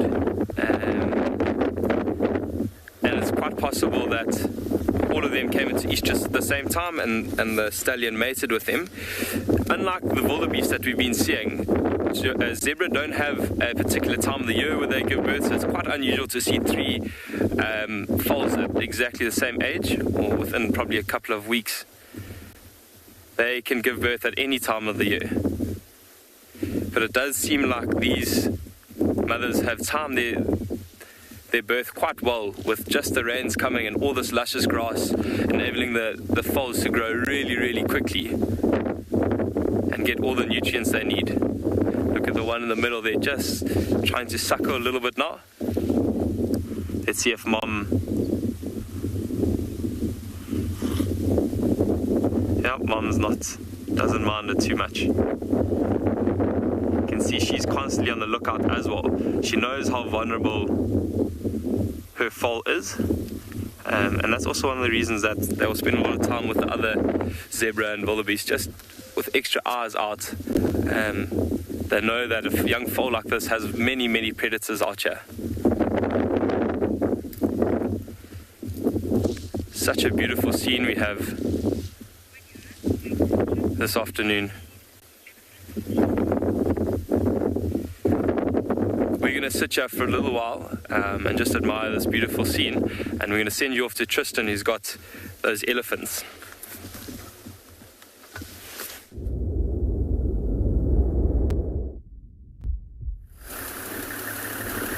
Well, our Ellies are still feeding off all of the marulas that they managed to somehow push and make a drop. And so we've just been enjoying sitting with the eddies. Now you see, is she going to do it again? Look at this, watch. That tree might break under the amount of pressure she's putting on it. It definitely was cracking just now. Let's see if it goes. But there were so many that fell, she could never, there's no way she's eaten all of them. Maybe she just has an itchy forehead that she wants to take care of. Sometimes see this happen with ellies when they get a bit sleepy, they'll actually push their heads up against a tree. This is not happening right now, but sometimes when they get a little bit of, they need a bit of a nap, they push their head up against the tree and they kind of actually just fall asleep like that. In this case, that's not what she's doing, and she's busy just scratching her trunk and her forehead. You can see that the trunk of the tree is quite abrasive, where an elephant has already broken bark off, and it would make the perfect place just to ease all those little itches. You never know if there's maybe a little tick or something like that that's been around. At this time of the year, with the amount of grass that we have, elephants will get ticks. It's a fallacy that they don't. There's a very specific grey tick that you see mostly on them. It gets very, very large. Right, sounds like something exciting is happening at Tswalu, so let's quickly send you off to them. We're going to push through.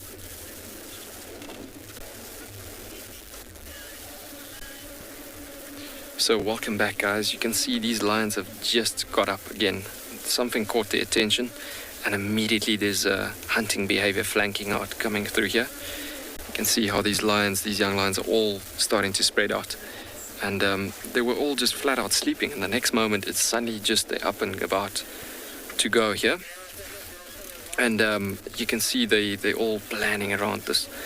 Something happened that caught their attention, and suddenly it looked like they were going to go. But yeah, I think it's just on the other side of the little dune here that they've heard something, and you can see how they're all starting to go now, starting to spread out and trying to plan their ways around this. So we're going to just give them time to walk off a bit, and then we'll get to the top of the dune where we'll scan over this area and get a bit of a vantage point. But you'll see how they look at each other's body language, where they'll also, when they make this approach, make the decision from there. It's just because of how well they know each other as well, and knowing their skill.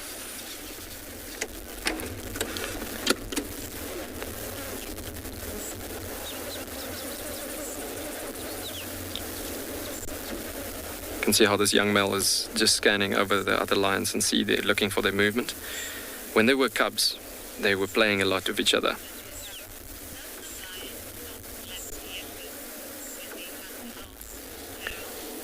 So does the lions, Harold, you've just asked the question of, does the lions hunt like leopards? All cats more or less have the same stalking strategies and so on, but lions hunt in that ambush structure.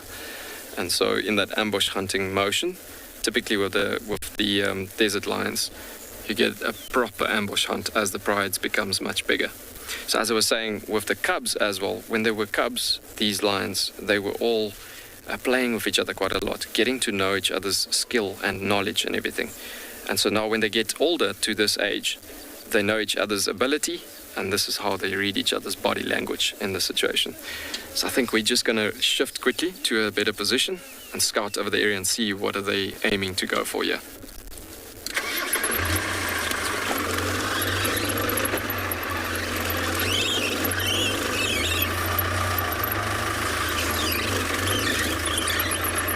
Where's she gone? Perfect.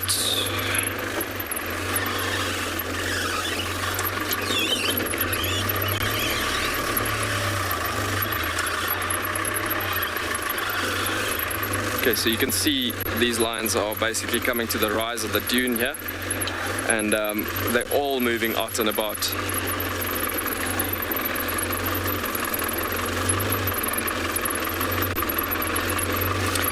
So Craig, you've asked, how do lions decide within a pride who takes the lead in a hunt and whatsoever? So prides of lions gets led by a specific female or top females within the pride, main females. Look at those ears going flat on that female on the top there. And that's your most dominant cat. That basically would get to a situation where you'll find they make the first move and then the rest will obey. Within the ranks of a pride, you will have a look at from the top rank to the lowest ranks as it is. And then that's how they make the move. But one by one, they read the body language at the end of the day, and that is how they get to success in making decision making at the end of the day. We're going to keep on moving. You can see how they're planning around the situation, yeah. How they flanking around whatever's on the other side here. So we want to obviously just clear the way, get far away from them, so whatever they're approaching is not noticing that they are on their way. So we're going to actually just see if we can get to a nice vantage point, scouting and overlooking the area down at them.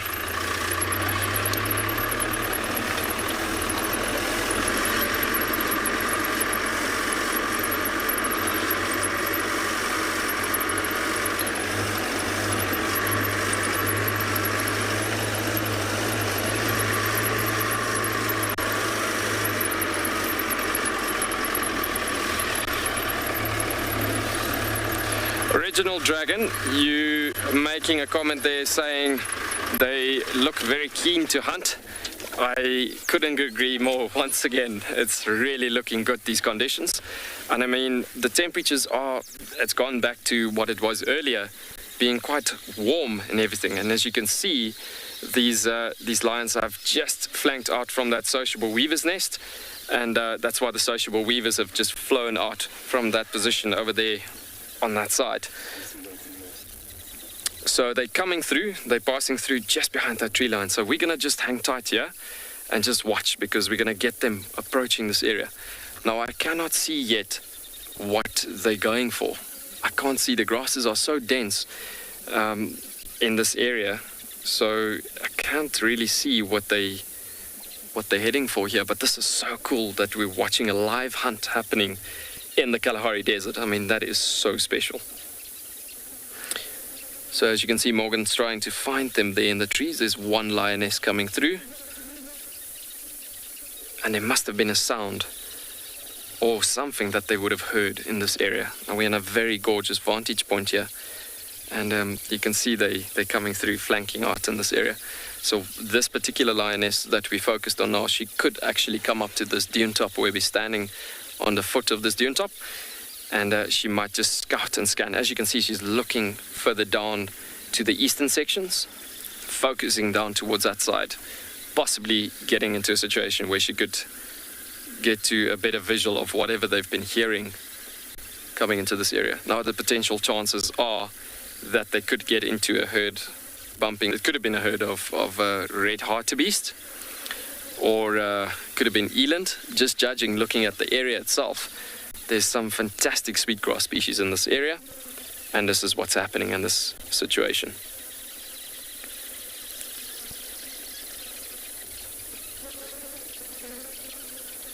So when you're following a pack of wild dogs on a hunt, you can easily stay behind them within about 100 meters on a hunt like that.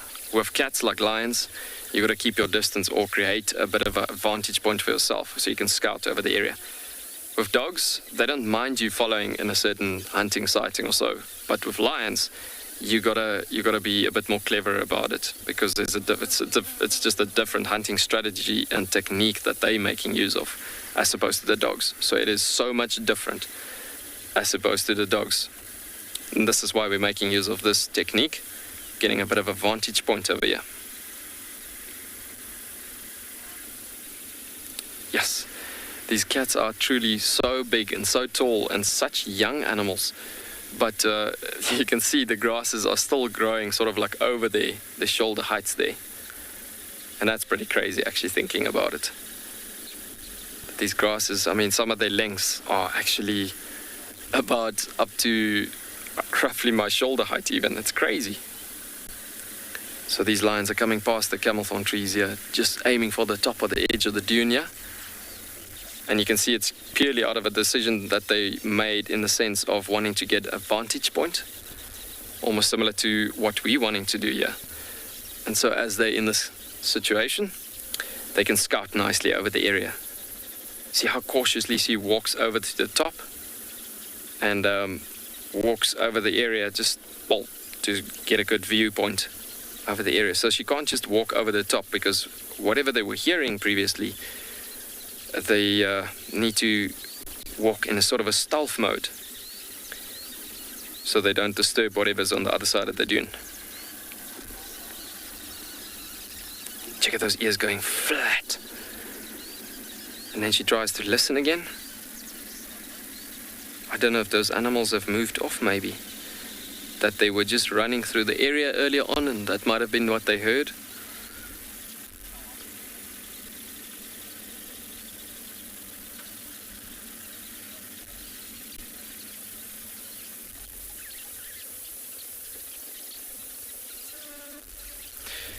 But what an honor and a privilege to see such a rare lion species hunting full on in front of us.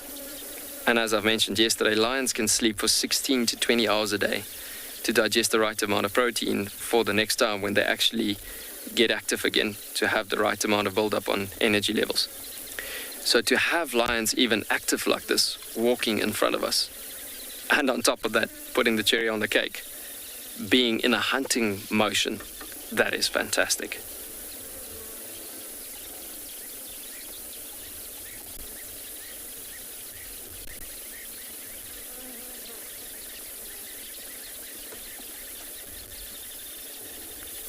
That gorgeous, gorgeous picture. I mean, the light is so harsh at the moment where it's still quite sharp, but so beautiful seeing that young male lion on the top of the dune scouting over the landscape. You can see he's just started with a bit of a mohawk coming on the top of the head there, turning out of the screen now. And I can feel the sun baking on ourselves here on the vehicle as well. I can feel the sun is hot, so they might be at the same time thinking about just dropping back to trying to lie down again for a couple of seconds more. Let's bend around the dune and see if we can see them from the other side there. Cool.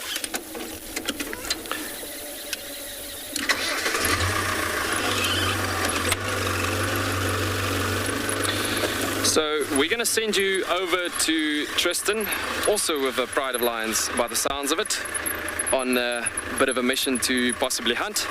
We'll keep you updated and posted.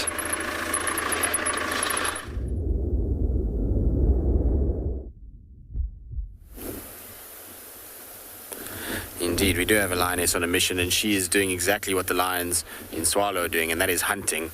And she's close. She's not far from a big herd of impala and a number of waterbuck. So this should be a very interesting hunt. I'm interested to see which animals she targets here, whether she's going to go impala or she's going to go for the slightly slower waterbuck. We know the Talamatis love waterbuck, so it's very possible that she'll kind of go after them. Now, the reason why I haven't moved with her is because basically she's here on the right. Here in this area is where all the impala and waterbuck are. They kind of milling about not far from where we are. So when she goes, she's going to chase there, and I don't want to go forward now too much more. I will roll a little bit more forward, just because I don't want the impalas and everything to start pushing away from us because we're here. Ultimately, we want to give both animals an equal opportunity. Look, she's changing direction. I think she's going to come back, cross behind us, and she's going to go in so that she doesn't have to go over the road where she can be seen. It's either that or she's going to go the opposite way around. I'm just trying to see which way the wind is blowing. The wind is blowing away from her, or from them to her. So she has the wind in her favor in many respects. But I don't know, she seems to be just kind of recalculating. I think she's worried about this road. The road is what's worrying her. I don't know where the other lioness is. I don't know where the rest of the pride is. We haven't seen any signs of any other lion but this one.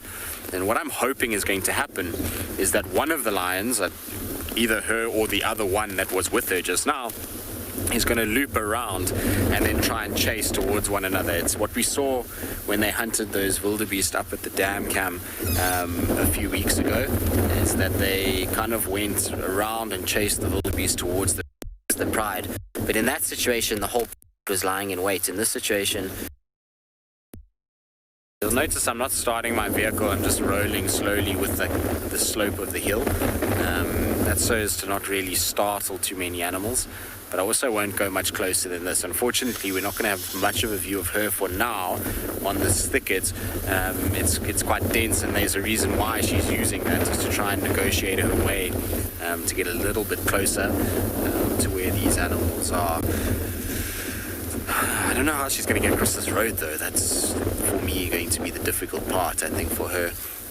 She's going to need another teammate to get this right without being spotted, because once she's spotted and the alarm goes out, all these animals will run to the clearing, and she will have a very difficult time of it, getting anywhere near her, these particular individuals. But if there's two of them and they operate together, or even if, like I say, the whole pride appears and they use each other, then we're going to find a much easier situation for them. So we go a little bit further forward. Of course, there's a bump exactly where you don't want the bump to be. Now, irrespective of whether or not I wanted to follow her, we can't, because we can't off-road. So it's just a game of kind of waiting and being patient, and just looking and seeing where she comes out. We'll just have to keep an eye out behind us that she doesn't loop back around again, because she could also do that. It's possible. I don't see her at all. But that's not to say that she isn't close, because the grass is so long and it's so dense here.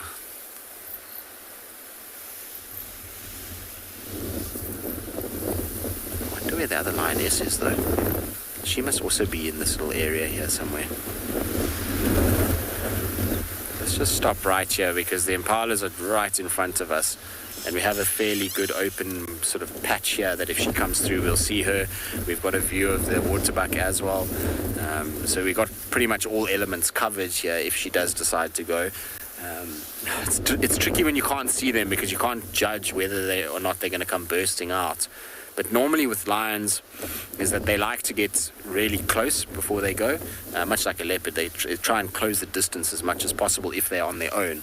If it's in a situation where they've got the whole pride, then it's a little bit more kind of calculated and they sort of chase towards one another. But if it's just by themselves or in twos like this, they often try and close the distance as much as possible and almost become more leopard-like in their approach to hunting. They will start to sort of become more ambush predator than run and chase predator.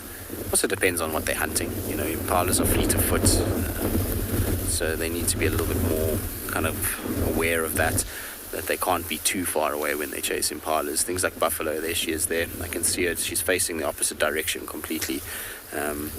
Just make her out through the branches.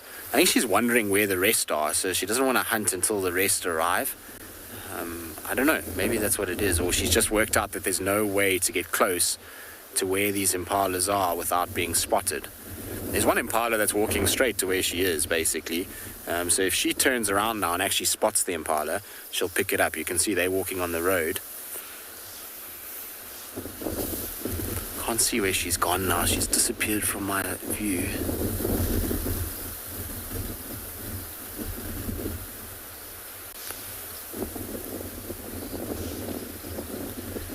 Miguel, if the rest of the pride hears it, then yes, they will have to share it. But something like an impala, I mean, it will be a brutal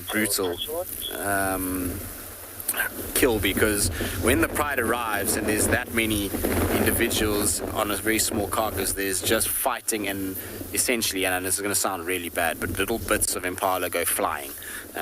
They all just grab pieces and pull, and it just gets separated out pretty quickly. Sometimes when they grab an impala, they don't actually even strangle it or sever the carotid. They literally all just pile in and they just pull, and bits of impala kind of go everywhere. It's a very brutal thing to watch. I think more likely would be them to go after something like the waterbuck. That would be a very interesting kill to see, because that would require a lot more strength and precision, and the pride would be able to share that a lot easier. There'd still be quite a lot of commotion around that carcass, but there would be a bit more sharing that would take place than with these guys.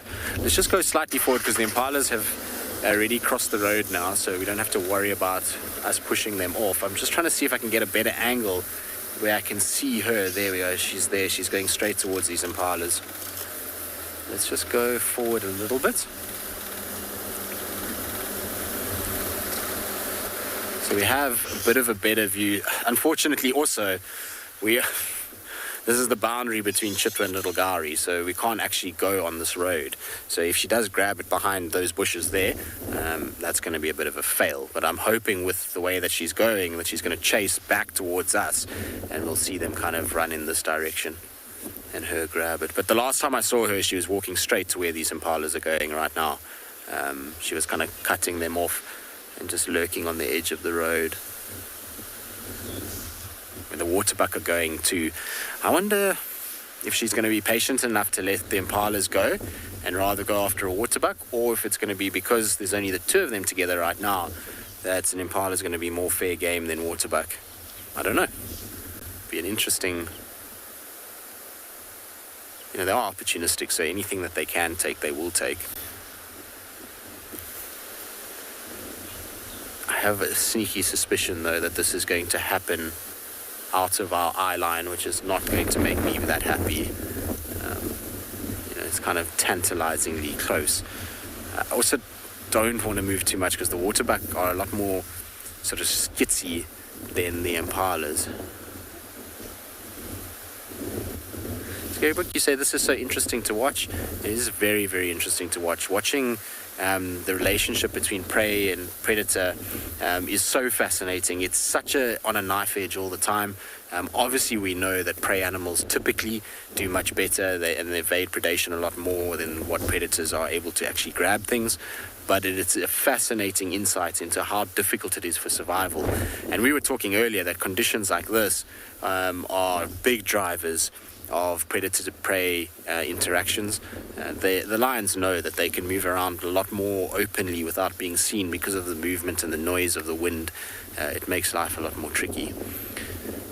You see there's even impalas lying down now. Let's just go a little bit further forward so we can see just a bit further down the road, since they're getting out of reach now. Hopefully we can...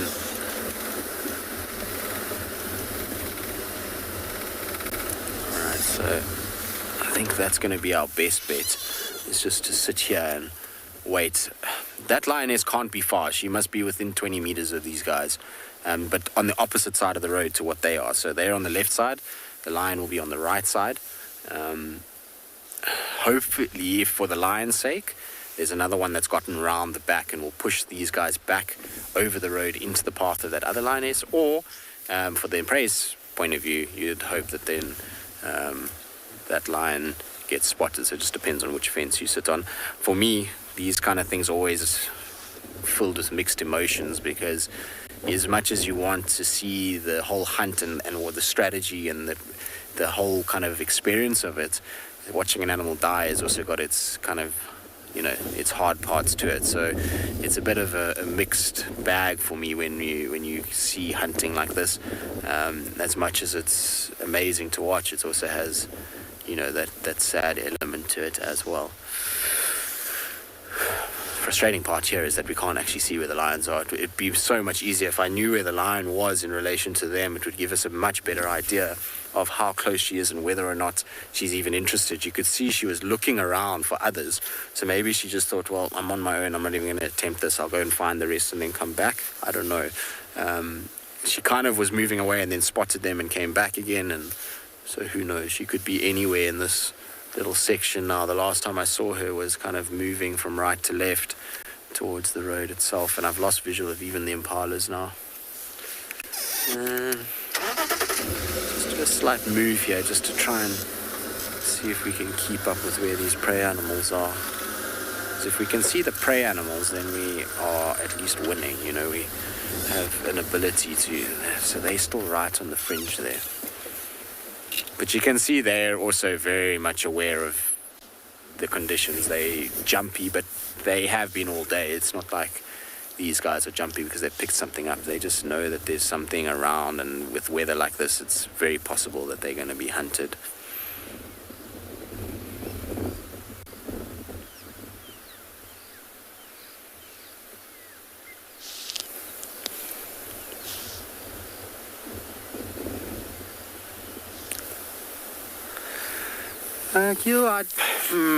I don't think really any of them are likely to fight back, so to speak. An antelope doesn't really have the power to be able to fight.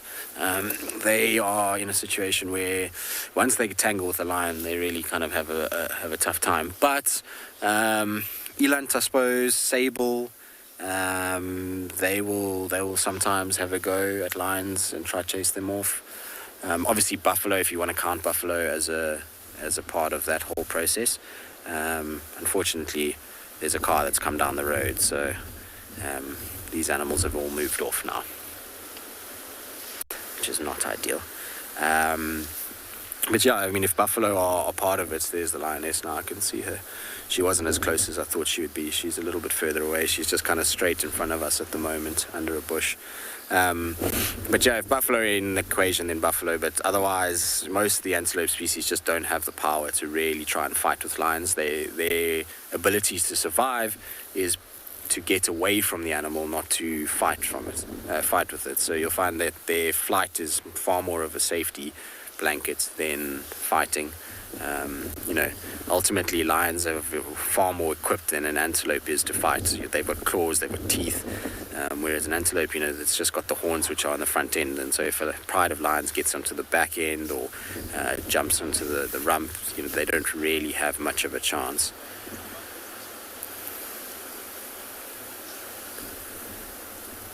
So I think what's happened is the lions have crossed behind this car now.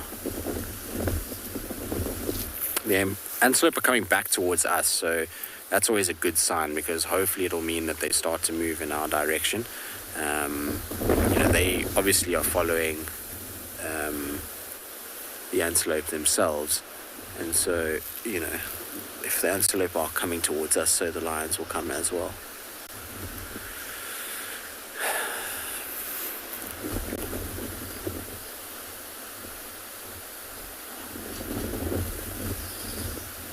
So she's crossed, she's heading towards these. We'll get a better view of her now. She's just crossed the road. So let's just turn, because everything is behind us. So unfortunately, everything is moving away now and down. They, I think, are aware that something is taking place. They are far more alert than they were just now. Try and go forward a little bit here. So she was coming straight towards this little clearing here. The last I saw her was just behind this bush on my right hand side, and she was kind of coming down the slope. Everything else, like I say, all the prey animals, so the impalas, the waterbuck, everything that we saw just now that was right there, they've all shifted more towards our side. So I'm pretty sure she'll come through now.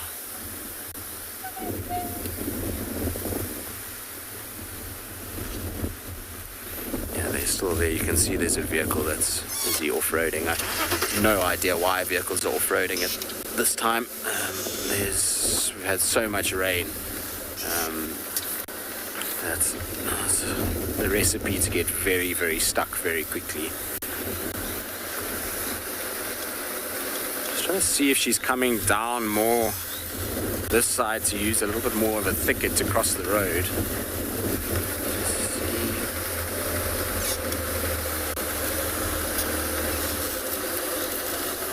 Seems like she's very clever. If she, I know there she is. She's facing the opposite direction altogether. I think she's lost. Oh no, there's two of them there now. I can see both. So they just threw, and they're kind of facing in our direction at the moment. There we go. So you can see both of them through that direction there. Let's see which way they come. So you see, one of them must have been coming round to try and flush the others. It's really interesting to watch them and how they do this. And I also think that we're going to try and see if this sort of blue-eyed lioness is the one that actually leads all of this. She seems to be the one that is kind of moving around a lot more than the she seems to be a little bit unsure of herself, and that's often the other lioness who seems to be a little bit unsure of herself, and that's often the case with slightly less experienced lionesses is they look for instruction and subtle cues from the older individuals within the pride. You can still see them slowly coming this side. Their best bet is to come from where they are straight across the road, because then they're not going to get seen as easily. Just make them out there.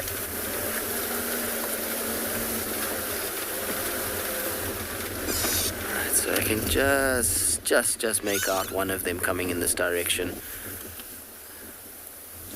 They're still quite far, but this is what they will be targeting. And like I say, their best bet is to just go over the road where we've just come from, and then get into the thicket and then come over and try and hunt them from there. They are definitely watching all these impalas and waterbuck. Both lions are looking very, very, very intently in this direction.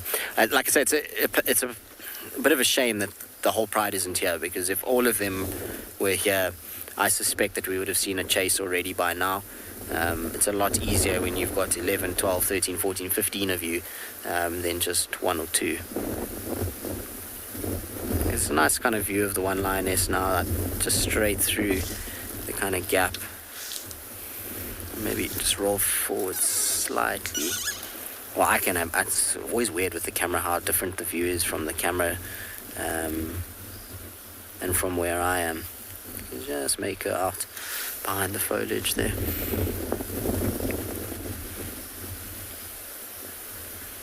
It's all just calculating, slow going, and maybe they're also waiting a little bit. They're just checking to see the lay of the land. You must remember that the Telematis don't know this area that well. They're still learning this sort of part. We're on Chitwa, kind of little Gari boundary, and they don't come down here all that often. It's getting more and more frequent as they're going. So maybe they're just trying to work things out, wait for it to get a little bit darker, where mistakes are a lot easier to make without being punished for them. When it's light like this, it's a lot harder for these animals to move without being seen. I'm just going to roll forward slightly. Let's see if we can get a slightly better view for the camera. There we go.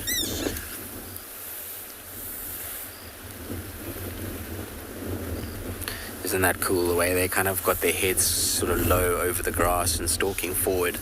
It's always nice when you're kind of in front of them a little bit and you get that sort of stalking pose coming towards you.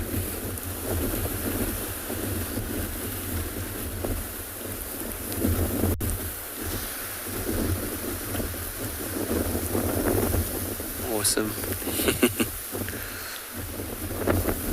Wouldn't it be amazing if the rest of them just arrived out of nowhere and came bounding from the other side and caused a whole hunt to take place? Oh, Dolly, this question, I'm afraid, is one that has been spread around and is very, very false. Male lions do hunt. The whole notion of a male lion not hunting in a pride is absolute nonsense. You must understand that male lions spend a vast majority of their time not with the pride. They form coalitions and groups of males, and they'll move around and they'll mark territory and sometimes have to be away from prides for long periods of time. And if they can't hunt for themselves, then they're not going to survive. So they are capable of hunting, and they do participate in hunts. I've seen male lions help with many, many, many different hunts. In fact, the other day, the Telematis, the three young boys that are in this pride, who have got little manes developing and growing in stature and size, they are already, they were the ones that brought down those wildebeest. So male lions do hunt. It's just that they are a lot more visible with their mane. So they tend to be used more in hunts that require brute strength. So buffalo, elephant, hippo, those kind of hunts is where you'll see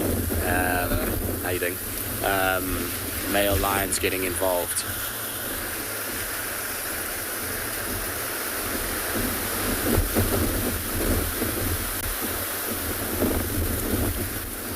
It's definitely still going. They're looking more at these waterbuck than they are at the impalas. They keep watching the waterbuck drifting, because the waterbuck are kind of out in front of the impalas at the moment, and it seems like they're far more kind of curious of those than they are of the impalas. But the waterbuck are going to make a fatal error if they go into this block now, because it looks like they're coming off the clearing and into the block, which is going to be a lot easier for the lions, that's for sure. Let's just roll forward and see if we can't get them slightly better.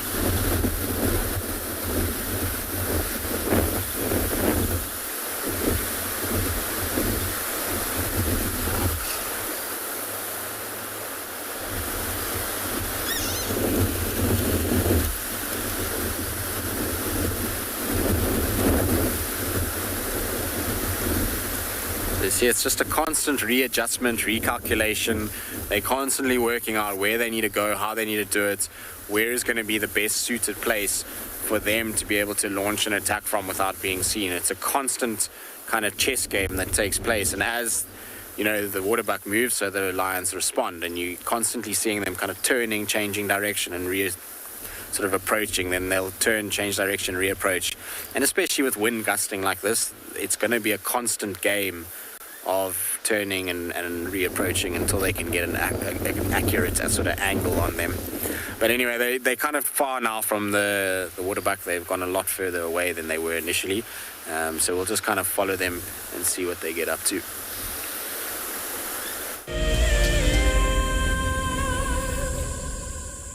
Imagine having your own secluded African bush home where you and your friends can enjoy the ultimate safari experience. If you sign up to be a WildEarth explorer, this could become a reality. Tumbeta House is located in the heart of Djuma Private Game Reserve, the home of WildEarth. You could win a chance to stay at this intimate wilderness retreat, offering you the rare and highly sought-after privilege of your own home in the bush. The prize includes 3 nights for 6 people and includes daily game drives, a chance to see the WildEarth camp, and have dinner with one of our guides. Sign up to be a WildEarth explorer before the end of February 2021, and you could be heading to Djuma, the place that we call home. Available dates are limited, so terms and conditions apply. Being a safari driver requires some serious multitasking ability. You've got to be able to talk, look at the road, steer, and occasionally get the vehicle into the right gear. Do not crash into any trees. Oh, no, Just jump into the car and hope for the best, and you'll see where it takes you. No, I'm just kidding. I'm surprised they're moving as fast as that didn't go well. Who is the best driver? Well, me, of course, although some of the cam ops might disagree. Hi, my name is Tristan Dix, and I am a guide here at Djuma Private Game Reserve for WildEarth.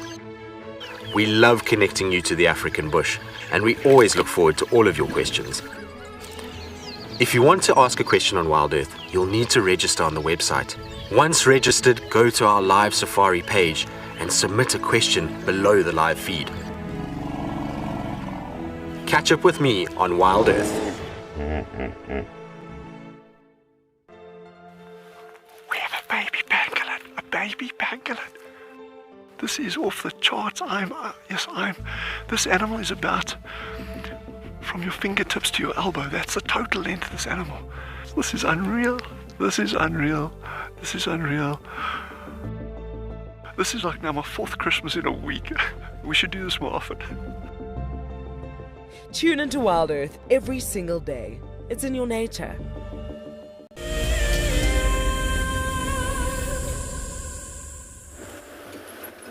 Well, I hear that you've all been enjoying the lion action all over the place. As for me, no lion action. In fact, very little action. Although there are swallows all over the place. Let's see if they'll settle for us. They've been actually quite low onto the road, but it looks like they're all gone. Barn swallows. I'm just going to wait here for a sec, chat to you, and see if they'll settle down because they've been sitting on the road. So it's quite a nice time to have a look at their distinctive features. So I've driven on every road I can, and I've even visited the hyena den, but unfortunately no action. But the sun is setting and it's starting to get dark, which means that what we are able to find will change, and I'm quite excited for that.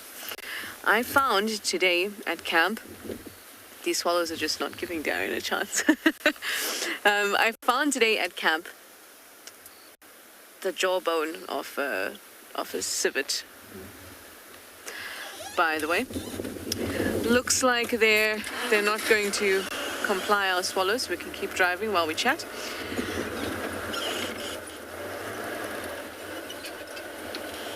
I'm out of sync, everybody. So instead of looking like a badly synced movie, we thought we'd shift you to the side and have a look at the bush. So I found the civet jaw. And I thought this is one of those great things that having a lot of water around can do. Just flushes out a whole lot of things. So I'll bring that aboard one of these days, and we can have a look at the dentition and all the teeth. There's not very much of it, but how often do you get to see the jaw of a civet, right? So we should take advantage of it.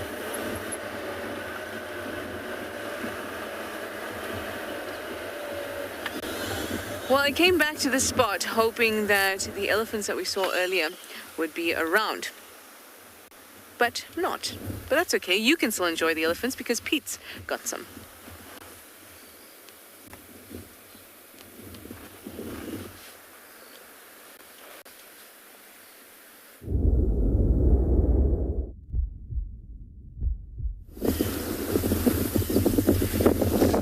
Welcome back to andBeyond Phinda, where we've come across a special herd of elephants.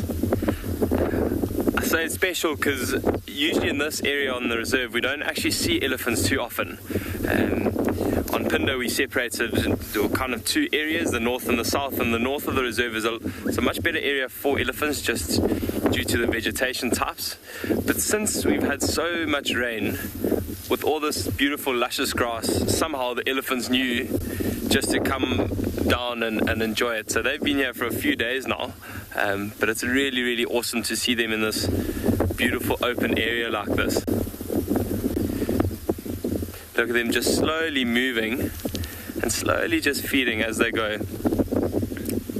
There's no desperation for water. There are a lot of puddles around, and we've actually situated at the moment on top of a dam wall, just above a water hole, and they're slowly moving in this direction. But if it was the dry season, so in winter, as soon as they pick up on the smell of water, they'll almost start running, just because there isn't too much around.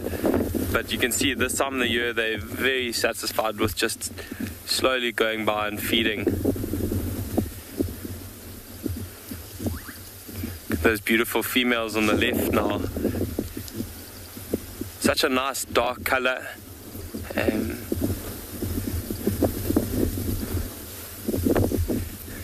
One at the back with those very skewed tusks, similar to us being born with. Some of us are born with skew teeth, some of us are born with straight teeth, and that's exactly what tusks are. They're just enlarged incisors, and sometimes they are just born with skew ones. And that one's got one that's pointing straight down, so quite interesting to see.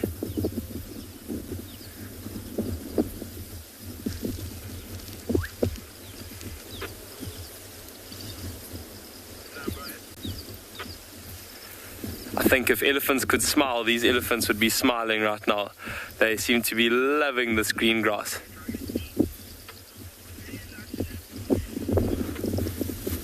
We're going to sit here for a while, see if they come towards the waterhole, and we're going to send you off to Nick, who's got some playful animals.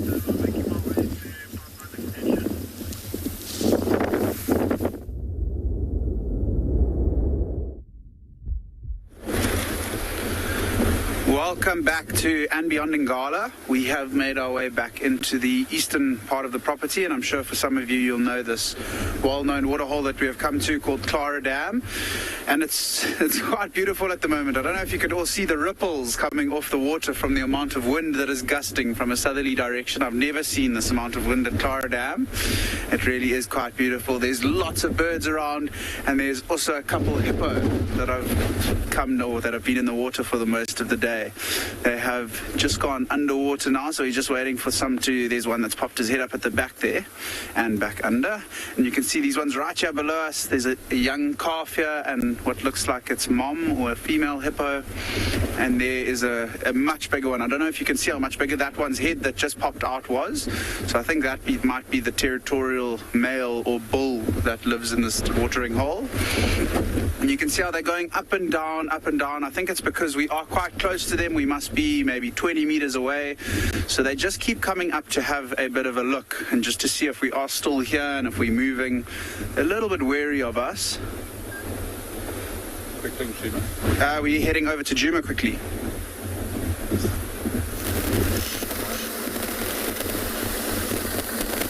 Well, there's been absolute pandemonium, but not because one lion was doing a good job. She just got frustrated and came running out and just bombshelled everybody. She was nowhere near them when she chased them, but she ended up just causing a massive ruckus for nothing. But what I was hoping is that she was going to chase some of the impalas back into the block towards the other lioness, but that doesn't seem to have happened, I'm afraid. They lost sight of the waterbuck, so then they turned their attention to the impalas, and then they just kind of, I don't know, sort of had a half-hearted go at the impalas. Let's see, maybe she'll come up this mountain for us, which will be nice.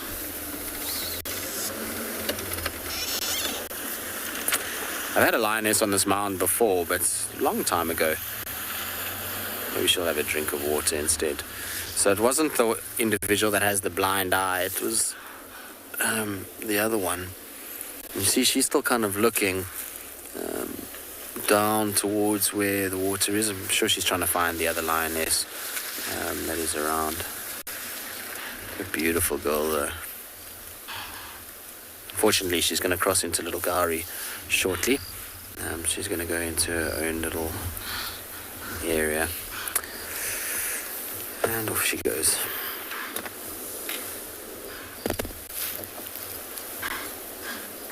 I'm probably going to have to leave her there when she does cross. Although she's going back up.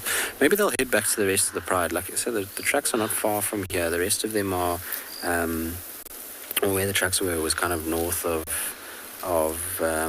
this area. So we'll try and see if we can just follow her and see where the rest are. There's also so many vehicles now that just rather let them carry on and try and see if we can find the other lioness quickly. Instead, we'll leave her to be followed by these vehicles and we'll go to see if we can find the other one.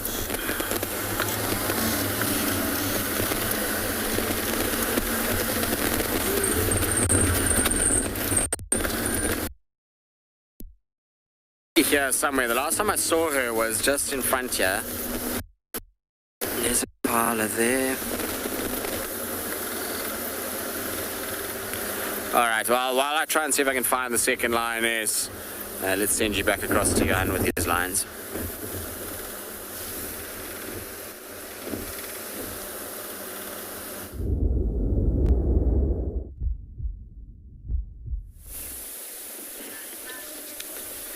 Welcome back to the Kalahari.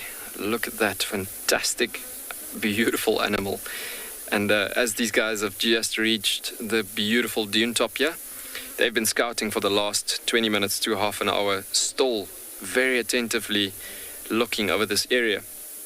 And the tension in the air is so sharp that you can cut it with a knife. It's just so incredible. But yeah, we've already had one lioness descending from this scouting position into this area, and it's so incredible to be part of this experience happening right here, or this event happening here right now. But so gorgeous to see those two young males actually perching up on the top there. And interestingly enough, males help each other, well, help within prides a lot with hunting, especially in the Kalahari as well. Likeliness of these two boys becoming a coalition later on would be pretty strong. And there's just another lioness also getting up for a descent. Look at that. So they're all going to get into position as they're coming down the dune there. And they're all going to flank out into different positions. as that is the way an ambush hunt goes. Very interesting what's happening there. As they were part of a pride, she would still mark territory, and what she's doing there is that she's clawing the bush there, and in between the toes, where the claws are obviously set on the front end of the toe, it hooks into the ground when they claw the grass there, and in between the toes there's a scent gland. So the moment that clawing incident happens, a scent gland gets released from the toes onto the bush as it is. And then that's how a pride communicates. Look at this beautiful young cat coming up to us. In comparison to the vehicle, look at the height of this animal. Look at the curiosity level of this animal.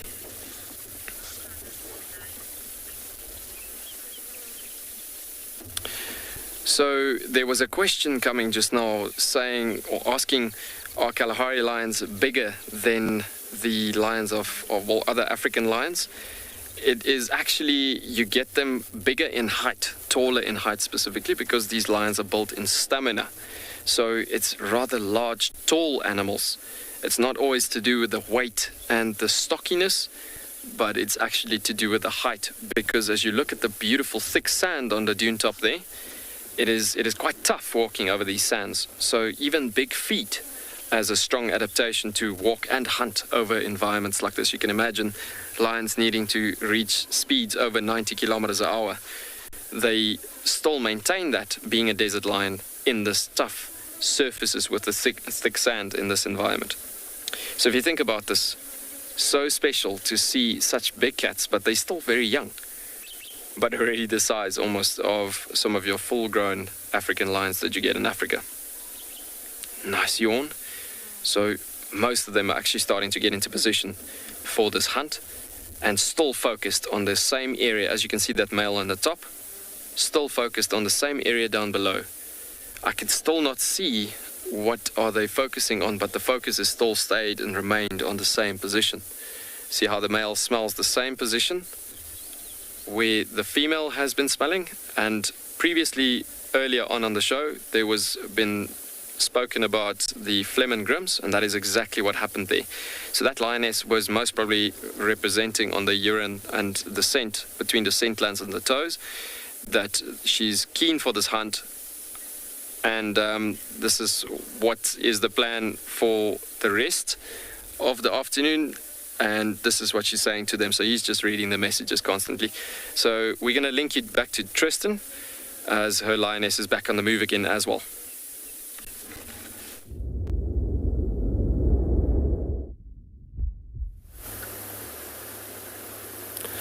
She is on the move. Unfortunately, it's going to be our last view of the second line. Oh, actually, the other one's coming down the road towards her, so we'll get the meeting of these two, which will be nice. I wonder why they haven't gone and looked for the rest, or why the rest of the pride hasn't arrived. You know, with all these impalas, alarm calling, and a lot of kind of commotion around this area, you would have expected, you know, the rest of them to have arrived. But it seems like that's not the case. Now, hopefully they're not going to meet behind the bush. Don't meet behind the bush. And they're going to, one's just going to lie down, and the other one is going to slowly approach from the left. You should start to see that one striding through pretty quickly now.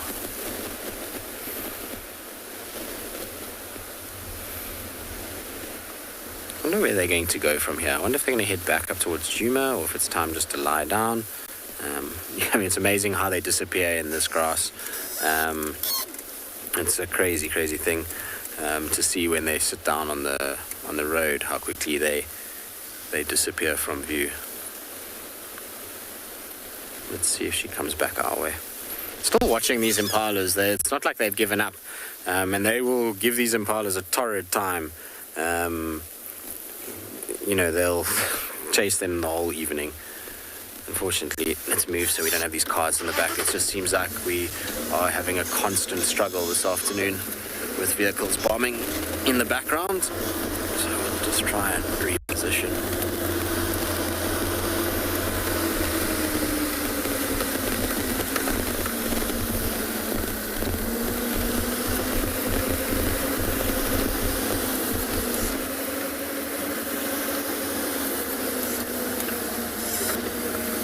Go.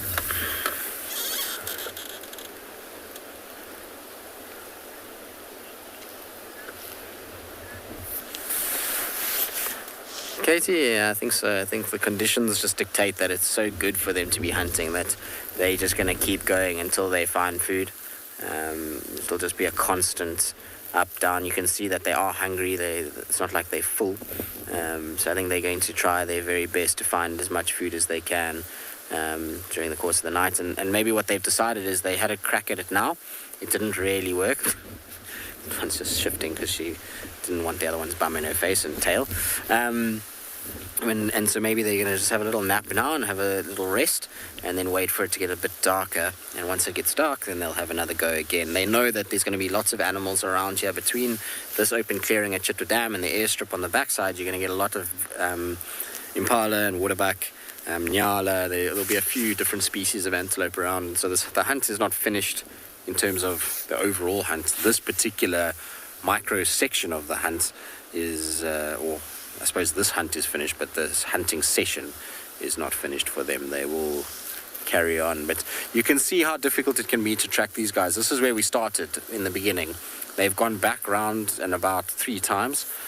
So it becomes hugely difficult to sometimes track them when they're hunting like this, particularly 2 lionesses.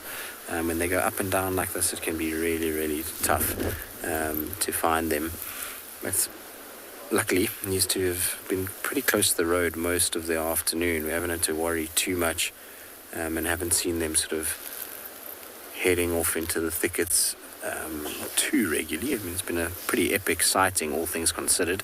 With no off-roading and, long grass. I think we've done quite well this afternoon. Been nice to see. What's amazing is that for those of you that were watching a few weeks ago when we had the 2 Nkuhuma females, this is exactly where we had them, in the same spot. So just goes to show the overlap that is in place at the moment. Nora, depends on the individuals. Some yes, some no. So I find the more experienced they become, the more likely they are to show that they're using cars in order to help with a hunt. And so like a prime example of this was a leopard called Safari. So she is a distant relative, not distant, but she's a few generations before Tundi. So she was Karula's mother. Karula is Tundi's mother, and so that's kind of great, grandmother of Tundi. And she, when she got much older, when she was sort of 17, 18 years of age, she had worked out pretty quickly that vehicles, particularly at night, the sound as well as the spotlight gave her an advantage. So she knew that she figured out that the light would go off if she was sitting. But as soon as she's moving, the light would shine towards where the prey was. And that brief moment of, light going across the prey, she would often run in that.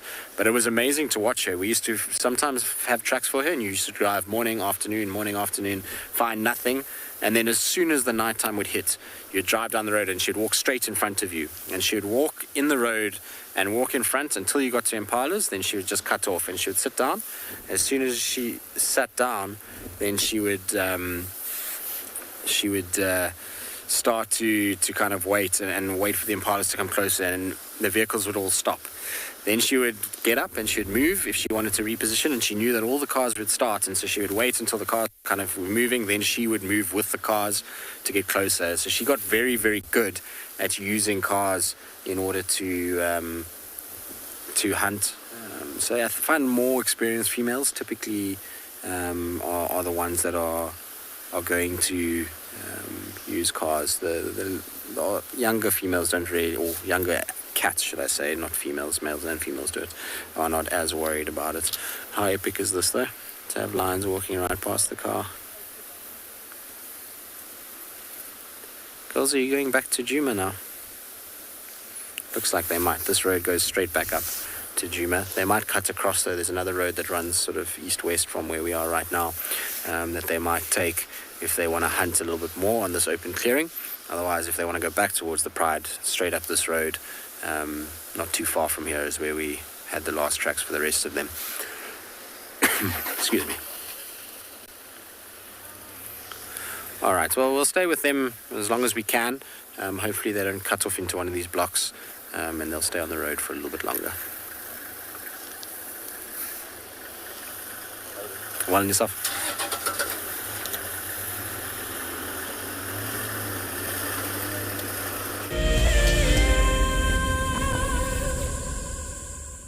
When on safari, there's nothing better than an evening spent under the stars chatting around a fire, with the sounds of the wild all around you. If you sign up to be a WildEarth Explorer, you can build your own memories by joining our guides for regular fireside chats. Subscription payments can be made by PayPal, credit card, and now bank transfer. WildEarth Explorers, it's in your nature. Sometimes love wants to make you sing. And sometimes love wants to make you bow and fan your wings to your bow. For the southern yellow-billed hornbill, these are signs that love is in the air. These birds are destined for a season of monogamy at least. Breeding pairs are in it for the survival of their chicks. But before love commences, the male needs to woo his valentine with food in the form of nuptial gifts. I'm Nikki here at andBeyond in Ngala in South Africa. I love getting questions from viewers about all the small things within the environment and how it all is integrated with one another. If you want to ask me any questions, please simply register with the WildEarth website, head across to the Live Safari page and then post your questions there. I'm looking forward to chatting to you on my next WildEarth drive. Guys, have a look at what we've got. This is better than my birthday. Look at that. This is the first time that I ever see cubs this small. This is so special. This has officially just become my best sighting of all times. Tune into WildEarth every single day. It's in your nature. My favorite animal is a leopard, purely because I just think they are just the epitome of feline grace and power, and the way they can move about in any environment and remain hidden until they want to be seen, I just find incredibly intoxicating, and they're amazingly beautiful.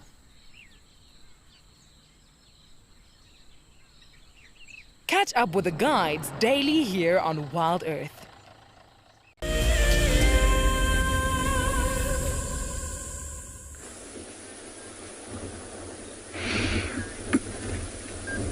Welcome back to andBeyond Ngala, everyone. And we have found a beautiful big bird in a dead tree in front of us. And if you have a look, you'll see it's got incredibly skinny legs. And if you can see it, if the light is good enough around the head, you'll see it's got not the prettiest face. It's not the prettiest bird as well, but it is one that we don't tend to see here too often. We only really get them here in the summer months. And it is a marabou stork. So quite a nice bird to see. They do tend to come around onto Ngala after the big rains, when a lot of the marshes and wetlands fill up, and lots of frogs and other creatures that they can feed on. And another reason why we stopped here is because of this beautiful clearing that we have around us. It's a really stunning area, the most eastern part of Ngala. And yeah, it's quite an enjoyable time here at the moment. There's a couple of wildebeest and impala, and then Odie's going to the magnificent sunset that we have managed to find this afternoon after a windy and dull day. It's amazing how a place like this can produce such a phenomenal sunset. I mean, look at those colors, the beautiful orange right at the top, and something that Odie and myself were both shocked with was some blue sky. And I mean, how fantastic is that sunset with the blue sky and the orange colors? It is really, really beautiful. We're hoping that this wind that is still blowing is going to blow all of the clouds away for the next couple of days.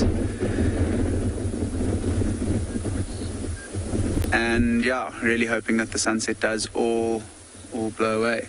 But we're just going to keep quiet for a little while and enjoy the bush and the sounds around us.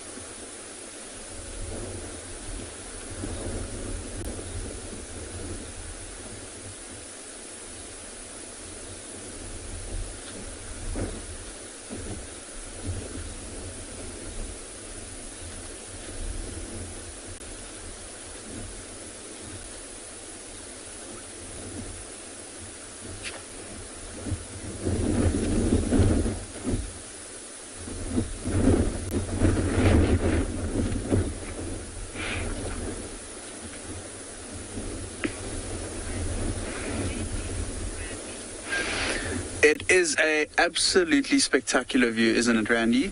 And while we changed and started focusing on the impala and wildebeest, you can see how the sunset on our right-hand side is also starting to come about a little bit. It's a little bit pinker than what we had on the left. You wouldn't believe me if I told you the colours on the left are almost completely gone now. It's just grey, and that's why we're focusing on the right-hand side. And what a setting we have here. It really is a stunning end to a stunning day on Ngala. And you can see the clearing. It is a really nice open area, lots of clearings around here, and that's why these impala and wildebeest have come out here tonight. You can imagine for them at night time not being able to see so well, it is ideal for them to be in big open areas where they have a better chance at least of picking up on the lions that we were looking for today. But for now, we're going to send you over to Johan, who's got a beautiful view of a predator at Tswalu.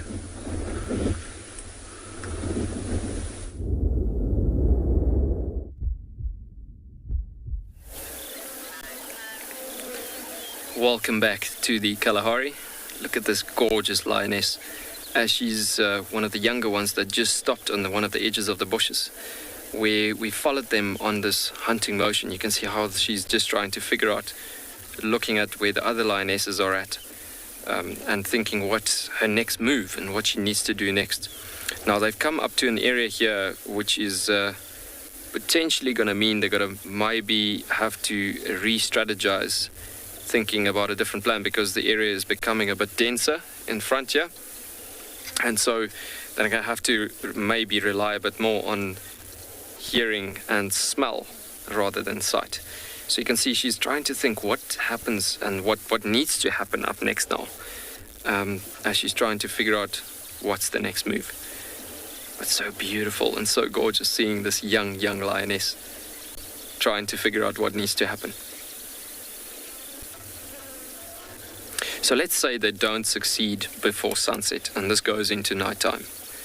These lions, or typically lions, are actually nighttime active hunters, being nocturnal. And how can I say that? Due to the white linings, or the white lines underneath the eyes, very nicely displayed as she's looking from side to side there. And so those white lines are specifically reflecting light back into the eye socket where the retina is situated at. And from there, it goes into a point where the retina then reflects the light back through the eye sockets where they've got more rod cells as opposed to cones, and that gives them proper night vision through that system, making them perfect nocturnal hunters. Check how she goes stealthy through the grass. So beautiful.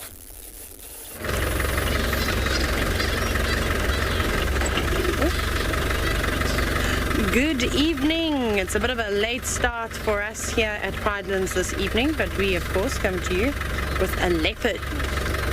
And I think it might be one of our favorite leopards. Her name is Pixie Pan, although this is the view that we've pretty much had this afternoon, so hopefully she'll just stop, groom herself. My name is Taylor McCurdy, and on camera with me today is Johan, and we're here at Pridelands Conservancy, which is part of Tswalu Game Reserve, the Greater Kruger National Park. Leopard. Amazing, hey? I'm super excited.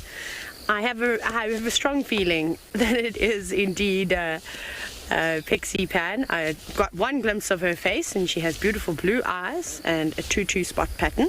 And in this area, from what I've gathered over the past few months, it could only be one of two females. Okay, I'm going to have to play catch up now to her, so we're going to drive on forward.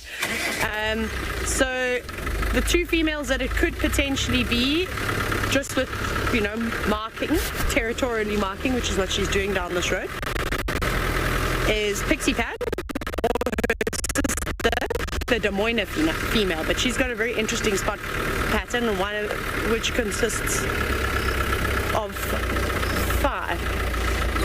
So unfortunately this cat, of course, is on requires us typically what they do when they send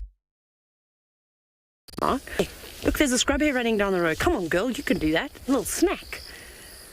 No, she doesn't want to get that. So we've got to the sort of crepuscular period where the leopards, of course, and any of the other nocturnal, the nighttime animals, will do very, very well. So hopefully she's going to catch up to that scrub here, and we're going to keep following her for as long as we can.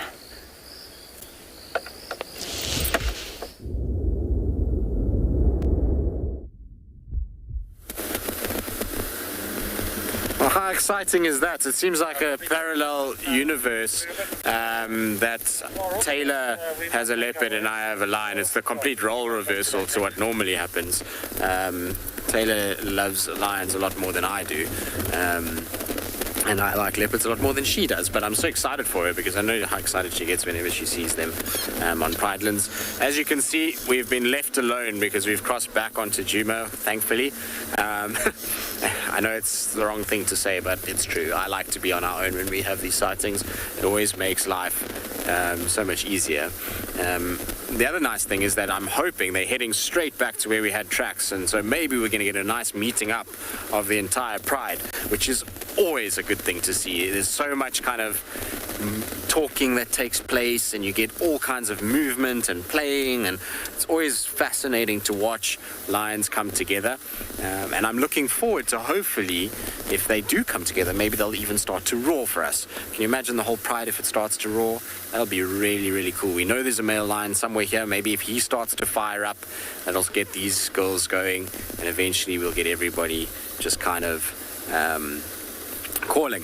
Now, a little tip, if any of you are ever in the game reserve and you ever are following lions walking down the road, I know some of you do your own drives, if you put your car into, those of you that have 4x4s, if you put your car into low range and first gear, your driving speed is pretty much that of the lion's walking speed. So right now, I'm just coasting behind them. We're not even having to touch the accelerator or anything else. The car will just sort of match roughly their walking speed. Sometimes if they stop, then obviously it causes a bit of an issue. But for the most part, first gear, low range is a pretty good following speed for lions. So if ever you're in that situation, now you know. I thought I saw some of them up ahead, the rest of the pride earlier. There was like something dark that moved. So I thought it was them, but it can't be. It was very close to where we are now. If it was the rest of the pride, we would have seen heads up watching them coming down the road. Yogesha, 100% a lioness can make her own pride. Just look at the Shimungwe lioness. She's on her own. She's got one little cub. That is well, not little anymore. It's getting big now. Little female cub. So she's creating a whole pride of her from scratch, basically. Obviously she was part of a pride initially, but that pride was decimated by multiple changes in coalitions. It's what happens when you get change of coalitions, is you will get individuals killed, and she was basically left on her own, and now she's starting a pride all by herself.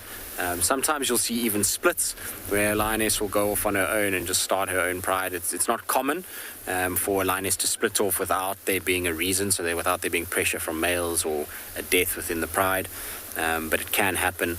And they are sometimes quite successful. What's interesting, though, is that their whole dynamic and their whole behavioral aspect changes completely. They start to act more like a leopard and less like a lion in their behavior. So they start to hunt smaller animals, a lot more secretive, walk in denser parts just to remain undetected from other lions, one, and from hyenas, too. So it's quite interesting to see how their behavior changes. Isn't that cool? Watching them walk down with this howling gale, blowing the grass on either side. All right, let's catch up with them because they've gotten quite far.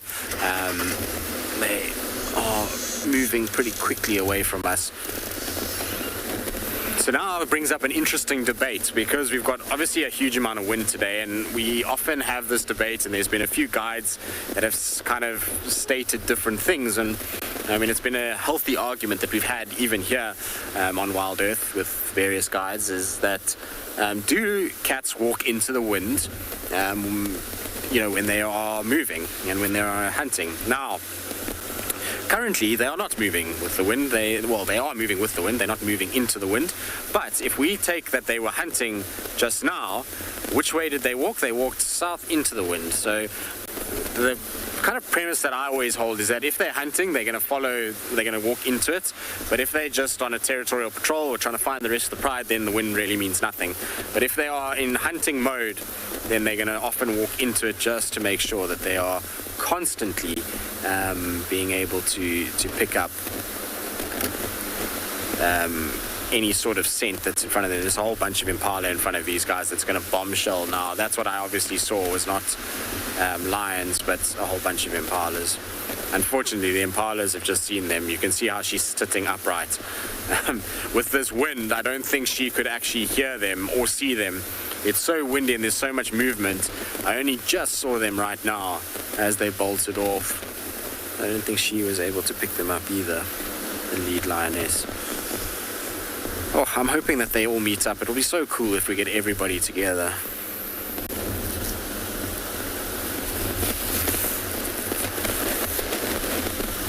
Phinda, no, I don't think so. You know, old age is something that's, you know, in the cat world is, you've got to be very old not to be able to hunt. Both of these lions are in perfectly healthy condition. I mean, there's no lumps on them, their canines are good. So while they are older lionesses, they're not ancient, and they're still very capable. And with their years of age comes experience. So what I think has happened today is that they just got frustrated. I think hunting just as two, when you're used to hunting with 15, 16, makes life a lot harder. As soon as you add all those other Pride members, the hunts become a lot easier to activate and to do. When it's just two of you, it takes a lot more calculation. And so maybe it's just a little bit of inexperience from that side of things, is that they're just used to having so many more members, that it's become a little bit harder to just hunt as two individuals. Right, so it is getting very, very dark, so we are going to change into infrared right now. Otherwise we're not going to be able to see anything, and it's starting to get pretty dingy. Much better. Now we can see what's going on. Also, obviously don't want to use my lights. There was impalas close by, and so you can see they've stopped and they're sniffing, and there's a potential that maybe they try and look and follow these impalas, and I don't really want to highlight them. Part of, you know, one of the most kind of amazing parts about what we do as guides here for WildEarth is that we get to observe a lot of wildlife under the cover of darkness without any influence on them. Our ability to just remain kind of impartial by having capabilities like infrared is so great. You know, when it gets to this time of the day, you don't really want to be shining lights all over the place. You know, it allows us to be able to view them in pretty much their natural state, particularly when we just keep a little bit of a distance. It always helps as well. You can see how she's got her nose to the wind just to sniff. I think they're just assessing what was in front of them. They saw the impalas go. You've picked up something on the wind, haven't you, girl?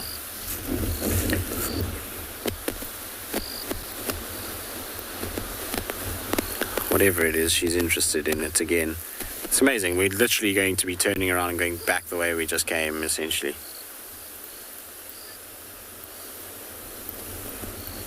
So 50, it is, although today they weren't very disciplined in their hunt. Well, the one lioness wasn't. She gave up too easily, and it sort of exploded out when she didn't actually need to. If she was just a little bit more patient, she would have had a better opportunity. But what I think happened was, unfortunately, she was spotted moving towards a certain group of impala by another group of impala, and once that happens, I think she just took potluck in the hope that if she caused a bit of chaos, maybe she was going to get an impala to run into, you know, her Pride member, or even into her herself.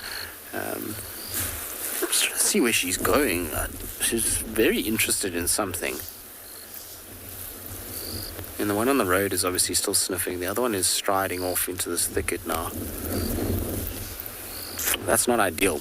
That's ruined my whole joining plan. You can see this is the lioness with the blind right eye. It's very, very easily seen by the fact that it's not reflecting the infrared.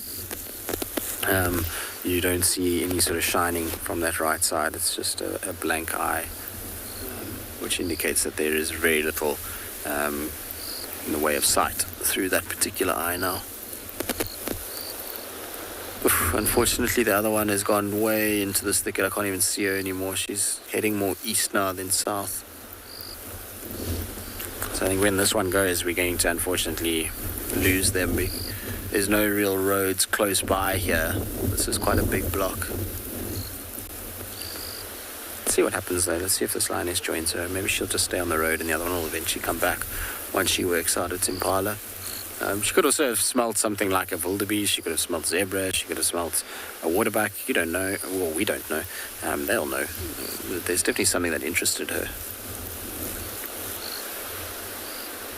Well, not knowingly, really. I've never seen lions from different prides hunt the same animals knowingly and cooperatively, unless it's a lioness that's trying to join a pride and become a part of that pride. Then that has happened. But in terms of actually just hunting and being sort of cooperative, not really, no. I've seen the same lions hunt the same herds of buffalo a few times, but when that happens, then you'll find that there is a lot of competition that takes place, and when they actually notice each other, the hunt gets ruined completely and they start to actually compete and fight with one another rather than actually paying attention. So cooperative hunting, not really, no. Members joining a pride, yes, that does take place. And then they will cooperatively hunt with the new pride that they're trying to join. It's an arduous process for a lioness to join another pride, but it does happen from time to time. Oh, that nose is busy, busy, busy. You can see she's sniffing everything, and the wind is coming directly into her face right now. So the angle that her head is at is how the wind is blowing. So, I mean, she'll be picking up so much from that. I wish that I could understand what they actually pick up and how it kind of looks in their mind. To me, it's fascinating that they're able to smell, you know, a buffalo or a wildebeest or whatever it may be from as far as they do sometimes. I think it's incredible. And what those signatures look like and how they are able to process them must be a fascinating thing. I think we're still a while away from understanding exactly how it all works and what it kind of looks like to them or smells like to them. But eventually we'll get there. I thought I just heard a contact call for another lion. With this wind, it's so difficult. If any lion calls and it's not downwind from us, we won't hear it. The amount of wind that is blowing and the noise of the rustling of the trees, it means that unless it's being carried by the wind towards us, we're not going to pick it up very easily at all. But this lion hasn't responded, so maybe I was just hearing things.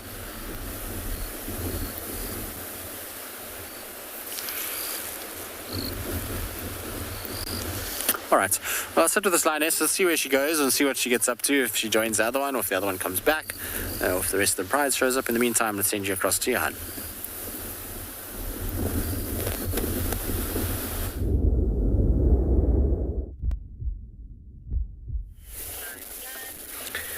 Welcome back to Tswalu. So unfortunately we have lost those lionesses actually, as they went into an area that is quite dense, and so it got to a point where we had a really good sighting for most of the afternoon, but I mean, such a special sighting as well to see them moving in that stalking motion. But yeah, it got so dense in that area, and it's also in a situation that we can't really follow furthermore with the vehicle sticking to an area like that. But yeah, looking at this given area, if you look at the mountain that we have in this particular position that Morgan was looking at earlier on as well, you can see the beautiful slopes over here. And as we actually came up to the rise of this hill, I was actually saying to him we should actually keep our eyes out on the lookout, because in this particular spot I've seen plenty of brown hyena coming through in this area. And brown hyena is quite a unique species to this environment. You can see the ridge lines on the slope there, and those ridge lines is actually like sort of the areas where those brown hyenas goes up to in the middle of the day, and around about this time they come down from those slopes into these areas of these plains to pick up on old carcasses and so on. So just to give you a bit of an idea, this is what the brown hyena looks like. And so that's a youngster, and this is an adult actually coming through. And I don't know, Morgan, if you can see that on the bottom of the picture there, you can see that in comparison to mankind, the size of a brown hyena, which you can see at the bottom of the page there. Cool set of tracks there as well. But yeah, this is a brown hyena, very beautiful animal, as opposed to you've obviously spotted a hyena before. but looking at that, you can see the spotted hyenas, it looks very different as opposed to the pointy ears that the brown hyena have actually over there. But a gorgeous desert animal that would pick up on dried bone material rather sometimes in areas, and it's not always depending on the meat of abandoned carcasses or so. The thing is, their jaws are designed to crush bone, and if they crush bone, they get to nice, soft, juicy marrow. So even a bone that's from a carcass dried out in about a week and a half or so, they pick up on fantastic nutrient values on that carcass as well still. And so beautiful to see them obviously in this environment. But yeah, as we look at this area, so gorgeous as we progress going on through an area like this. I was actually just saying to Morgan now we should keep our eyes open for this brown hyena here. And yeah, so I think we are going to take a drive furthermore and just drive.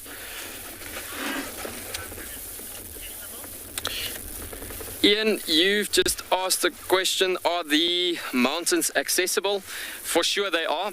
It's a bit of a, you see, the thing is the parent rock material in this area, like I said earlier on, is actually, it's quartz and quartzite. And when the plates, or the earth plates, as I was explaining earlier on, were moving and crashing into each other through the folding motion, it is from that pressure point, it gets to a point that the rocks would actually crumble from that parent rock material, from the pressure and the plates actually shifting and gliding.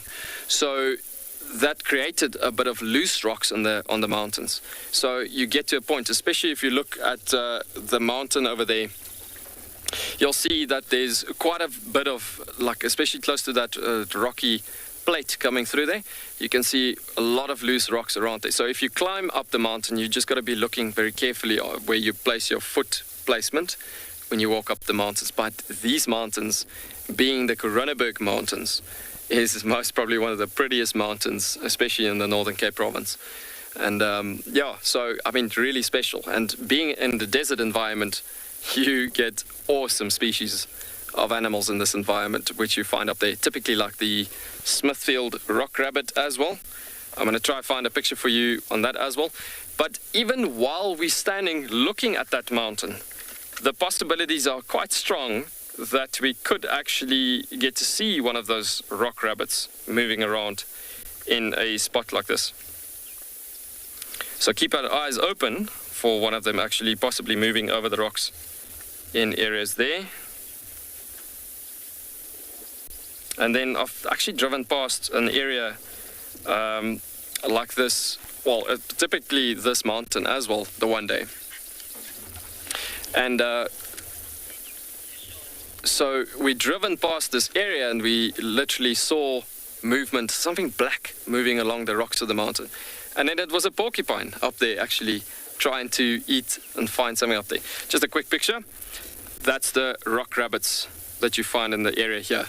Very cool. We're going to send you over to another destination with that memory.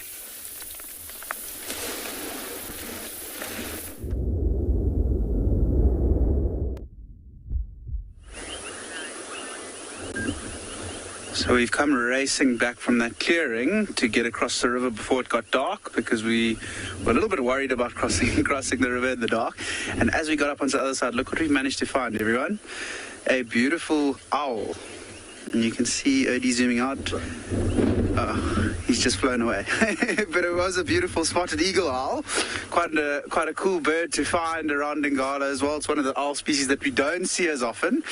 And just to mention as well, if you can see the change in picture, you can see it's in a bit of a darker black and white, and that's because we are using infrared or IR, and just being a little bit more sensitive towards the animals, as well as the fact that taking the light off them allows them to behave in their complete natural behavior at night, especially the nocturnal animals like an owl. When we did have the light on it, because we do use the spotlight to find them, it was a little bit nervous with the presence and with the light being on it. And as soon as we turned the light off, it relaxed completely. And I think it was just starting to get active this evening. You can see it perched nicely, or it was perched nicely on that dead stump and taken off into the night. You can imagine with this wind as well, it's making everything a little bit more difficult for the owl as well, because it won't be able to see movement in the grass as easily, because all of the grass is moving at the moment. but very lovely to see, and I wonder what that owl will get up to this evening. I'm sure you can hear all the frogs calling around us as well. There are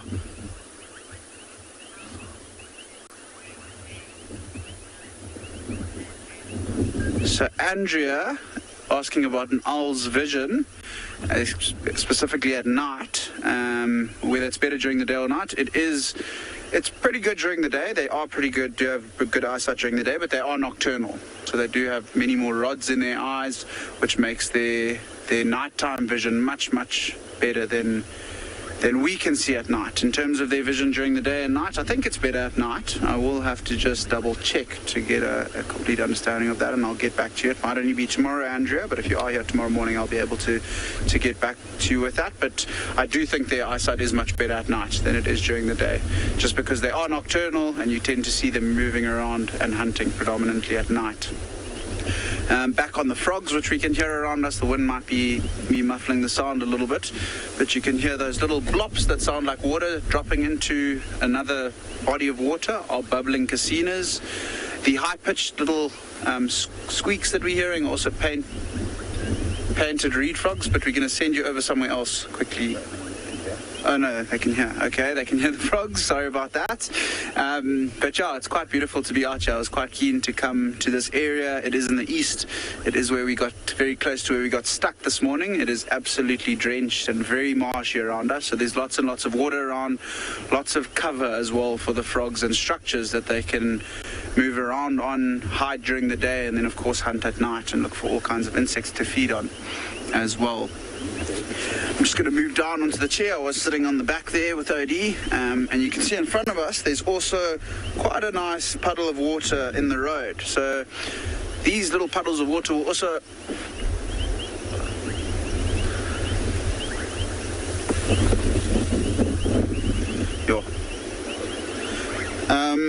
so yeah, back on these puddles, it's quite a nice little body of water that allows the frog species that we're hearing calling to be able to move from one pan to another. You can imagine for a frog, if they have to hop from one water source to another water source and they're out in the open, they're a little bit more vulnerable, and there's a much bigger chance of them being caught by various different creatures that will try and catch them. So these little puddles of water like this in the road will be a good area for them to make use of as a temporary home as they move between the bigger bodies of water as well. And it really is quite a beautiful evening. It's got quite dark and gloomy again.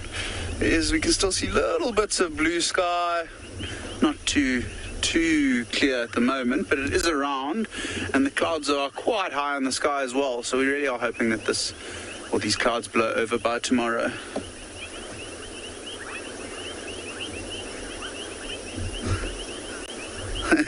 Tabo, I like that question a lot, and it can be true. I think out here in the bush it is true. There are quite a few species of snakes that do tend to feed on frogs, so where there are frogs there's a good chance that you might come across a few species of snakes. One that I know likes to move around marshy areas are the water snakes, brown water snake, as well as red-lipped heralds. You might see them moving around, but it's not always the case. As anything in the bush, it's quite varied. But yeah, so it's a good question, and there is a good chance that you will find snakes at some areas where there are frogs, but it's not always a given. And I think what we're going to do from here is we're just going to keep slowly moving along this road and see what else we can find. You'll see I will bring the torch out for now. Our spotlight, I don't know if it got wet or the fuse is gone, but unfortunately that's not working. But thankfully for Odie, we've got a really nice bright little hand torch here. And as we drive, we will be looking for the reflection of animals' eyes. Something like a leopard or a lion, which would be very cool to see, will shine quite brightly, a very bright yellow color, and most of the other animals will tend to shine green, most of the diurnal animals, but it also depends on what angle the light hits the animal's eyes. But I'm hoping, look, we might find anything along this way. We could find a hippo moving through here for all we know. It's so wet at the moment.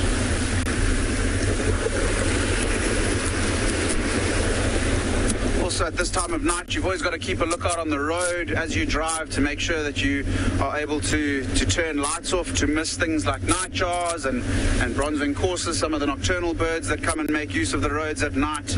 You can imagine for them it's a really nice open area where they're able to hunt from. You can see any insects or any of their prey species flying across the road that they can go after. And as I was mentioning, and I'm sure you can see in front of us, there is lots of water on the road, and it's just going to get wetter and wetter until we get past the little marshy area. I don't know if you remember a while ago, maybe 2 months ago, 3 months ago, where the rufous-bellied heron, a first timer for Ngala, was seen. Keep going. I thought that one might have been a chameleon, but it is unfortunately not. It's another thing I will be keeping. Oh, what is that? So this is just a little bit of a white reflection in the leaves. It could be anything. I don't think it's a chameleon, but I think it might be something else quite interesting. I think Odie will be able to see it. I just want to grab my binoculars and have a look. I might just use the light for a little second just to see exactly what it is, so please bear with me.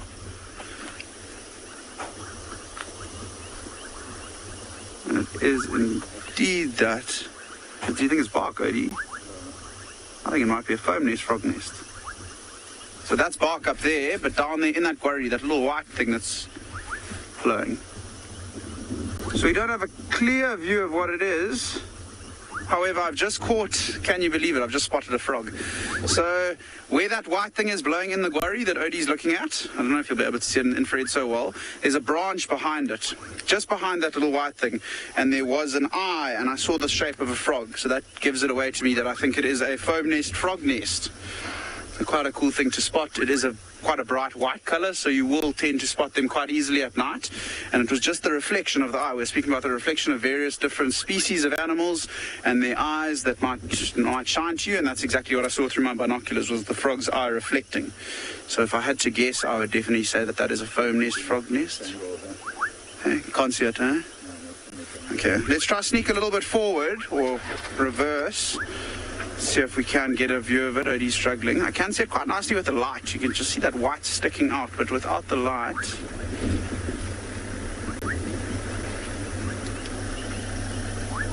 So we're going to try see if we can get a view of this frog, and I might even take a hop out to go and see if it is a frog, but we're going to send you over to Yuan, who's got something interesting at Tswalu.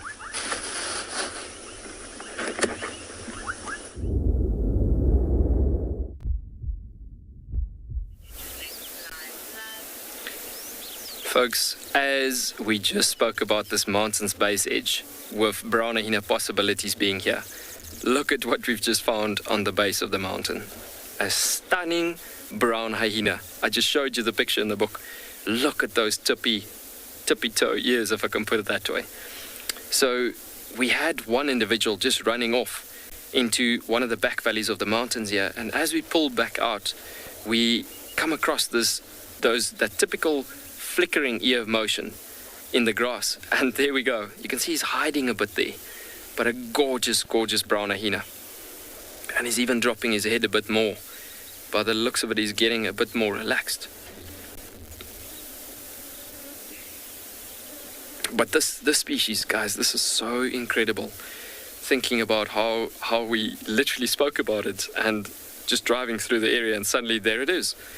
But also, I mean, they occur in these mountain sections quite a lot in the middle of the day. They try to hide in the mountains, and they come down the mountains as there's presence of lions and spotted hyenas, and even the dogs would scare them off quite a bit. I mean, they're halfway the size of a spotted hyena, and it looks more like a shaggy dog almost. A beautiful species. Just look at those ears, man. Typical hyena-shaped head coming up there. Just behind the ears, you got that beautiful golden yellow colors coming out, and then very long hair on the body. It'd be so awesome if he gets up, actually. Bit of a difficult sighting with the long grasses, but so cool as we came through this area. Yes, we were so excited, actually, just seeing the species as we come through here. And hoping, obviously, to see it, but so special seeing such a critically endangered species. So there's quite a good population of them in this part of South Africa, in this northwestern corner. Look at the location, actually, as Morgan's zooming out a bit. You can see the rocky formation right on the foot of the mountain. So this could have been, I'm not entirely sure if there's a den site in the area, but it could have been close by a den site. It's the possibilities are that it's actually close by a den site here. But this is two young brown hyena. And that's the odd occasions that you get them. This is the one that we've got on the screen. The other one, unfortunately, ran off, as they are extremely shy animals. And this is the reason why we've actually just given a bit of a distance shot there. You can see the movement in the grass there still. He's actually quite relaxed, this one. But as I was saying, brown hyenas are actually very, very solitary animals. Lucas, you have asked what is the lifespan of a brown hyena in the wild. You know what, brown hyenas are very lucky to make it to 9 years in the wild. The reasoning being, especially in a strong wilderness environment like this, is that if they coming across any desert lions, any wild dogs, and even I've seen crazy situations in the Kalahari where I've seen cheetah coalitions of 3 and 4 together actually chasing off brown hyena up into mountains. And that is actually very uncommon events, thinking about a cheetah being actually chasing an hyena species. But yeah, that is what it is. We're coming back to what we spoke about all the time, the teamwork structure happening of most species. This, although, is one of those odd species where you don't actually get to see them in group formalities together. Most of the time it comes down to one thing, where when they forage they are quite solitary. Young animals and young individuals could actually get to a point where they, there's the head coming up with the beautiful pointy ears again. But where they will have these temporary associations, typically with young animals close to water points. And I've even seen at some given times at night where young brown hyenas would walk together through the bush. But yeah, still quite big ears actually, trying to listen out for quite a lot of activity. But a gorgeous animal, so beautiful. It's a pity that it's hiding in the grasses so much. But you know what? Just the ear tip sticking out of a brown hyena is already a huge gift, because this is not a species for sure you get to see anytime, any day.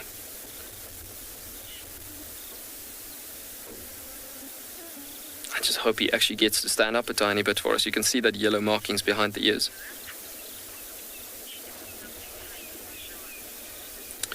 So we're going to send you to Nick with something small that he's going to show you.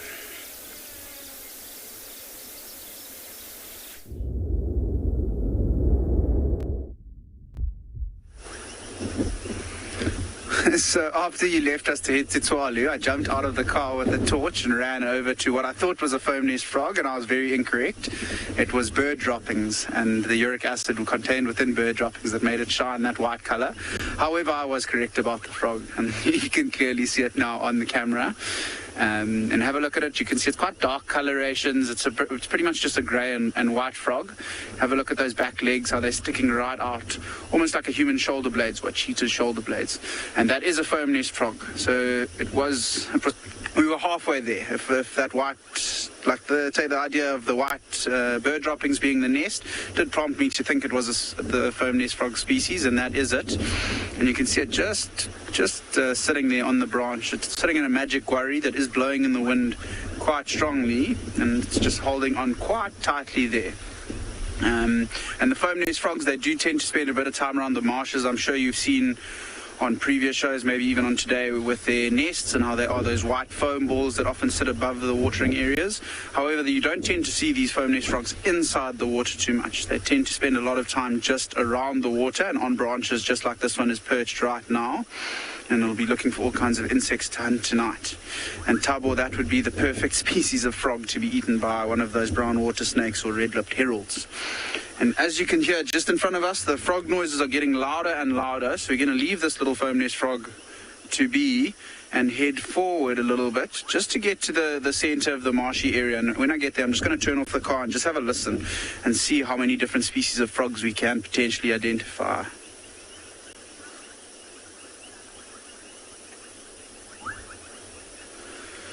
So as we get driving, I'll answer Yusuf's question. He's asked, how do we know when, or how can you tell if a frog is poisonous? And it can be tricky because there are lots of species that are poisonous and some that are not. The most easiest way to tell whether or not a frog is poisonous is often by looking at its coloration. So many of the brightly colored frogs, especially bright reds, blacks, yellows, often they are poisonous.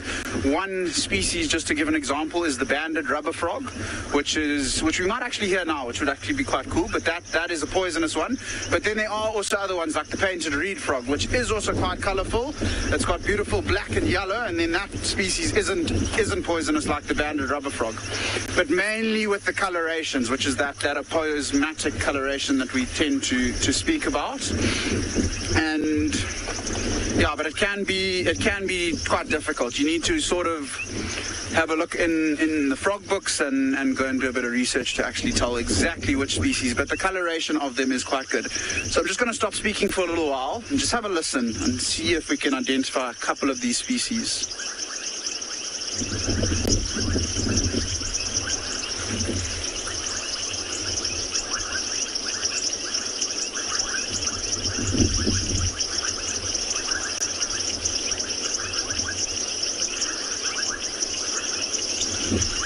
So I've got a few species on my mind already. This high-pitched chitting, I'm not too sure what exactly it is, so I'm going to have to go and do a bit of research in the frog app and listen to a few of the calls to see if I can figure it out. But speaking about the banded rubber frog, I don't know if you can hear that sort of rumbling calling behind us. That was the one we were hoping to hear. That is a banded rubber frog. Quite cool to hear. You only really hear it in the summer months or when it's very, very wet like it is today. And then there's also the painted reed frogs, the high-pitched ones that I spoke about earlier, and the debubbling cassinas as well. Banded rubber frog is definitely my favorite call in the bush. It's such a stunning one to hear.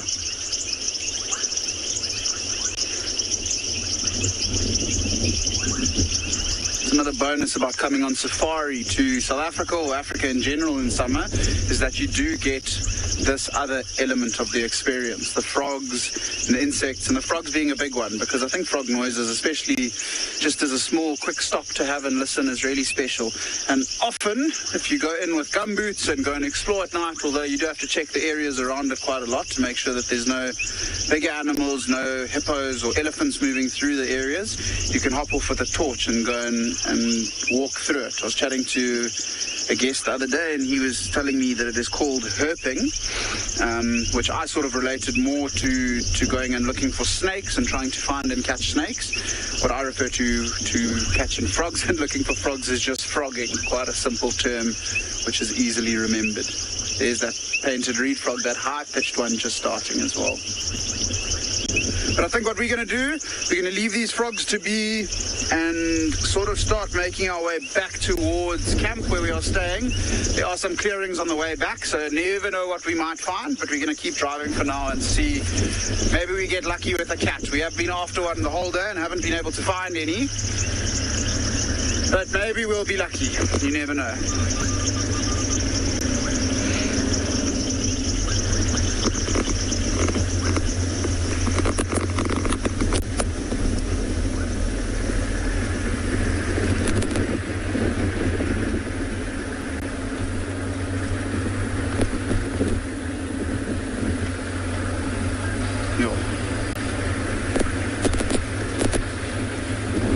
Keep driving along here. Another thing to look for, especially in these beautiful green magic worries, are the chameleons, which I'm sure we've also seen a couple times with the different guides. I know the guides at Djuma, Tswalu especially, is very good at finding chameleons. I've seen her finding them a couple times in the past, so maybe we'll be lucky with one of them tonight.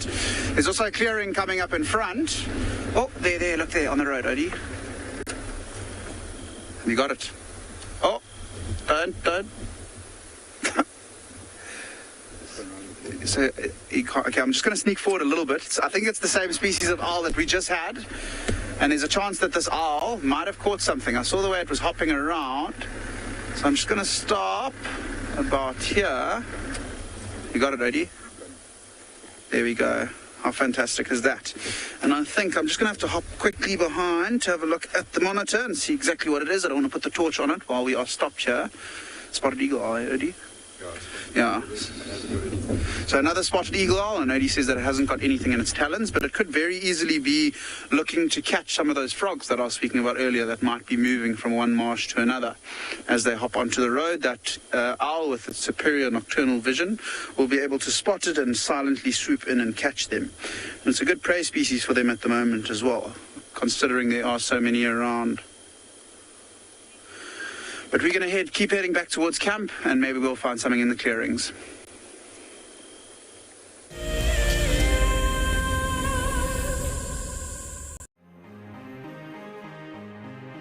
Hi, I'm Sue. I'm from South Africa, and I'm the incredibly lucky winner of the Tswalu competition.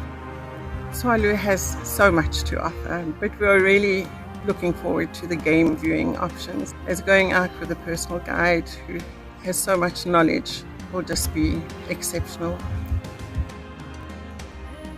Motsi Lodge looks absolutely amazing, and we're so looking forward to spending time there. It really is out of this world. I only registered as an explorer towards the end of January, so when the email arrived stating that I was the winner, it took me totally by surprise. I'd just like to thank WildEarth and Tswalu for this most incredible prize. It really is a dream come true. WildEarth Explorers, it's in your nature. Riverbeds are a great way to find water and look for places where elephant have excavated hollows. You can then dig into the sand, and after a couple of feet you should find damp sand, which then can be squeezed out or siphoned off for water. And with water being one of our scarcest resources, it is a good idea to conserve water where and how you can. My name is Ross, and I'm a field guide at andBeyond Phinda Private Game Reserve. I love getting questions from guests on WildEarth because I love sharing and learning information about nature with new people, and it also makes me feel like you're all joining me in real life. If you want to ask a question on WildEarth, then you need to register on our website. Once registered, go to our live safari page and submit your question below our live feed. Look at this, the little one is up and about. Certainly hasn't had enough milk at this age. No amount of milk is enough. Oh, Corky. Too sweet. Oh, look at this.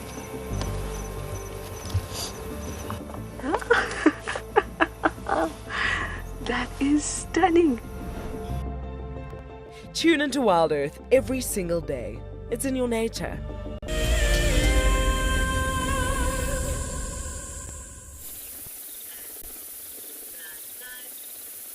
Welcome back, folks.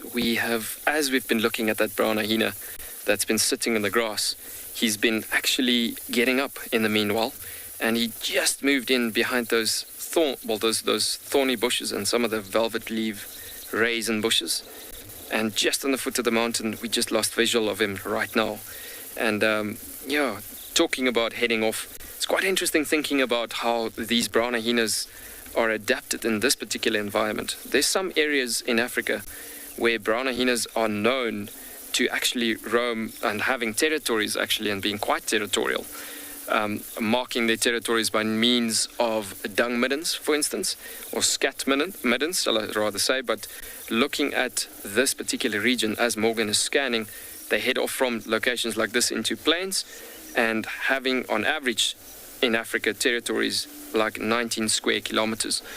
But in this region of the southern Kalahari, there's actually been records and studies that's been done before, where in areas like this, records of 250 to actually 450 square kilometers of radiuses of territories actually. And the same goes with the spotted hyena actually in regions and environments like this. But quite cool thinking about how the distances are and how big the distances are, and animals that can adapt in environments like this to survive, in order to survive actually. But yeah, he's either flopped down behind the bush there, or he's continued walking in an area there that we just can't see him furthermore. but so incredible to see such an endangered species. Unfortunately, we just missed him as we got mobile live again. But yeah, so beautiful. On the other hand, looking at the environment that this animal is living in, it is just so incredible seeing that as it is.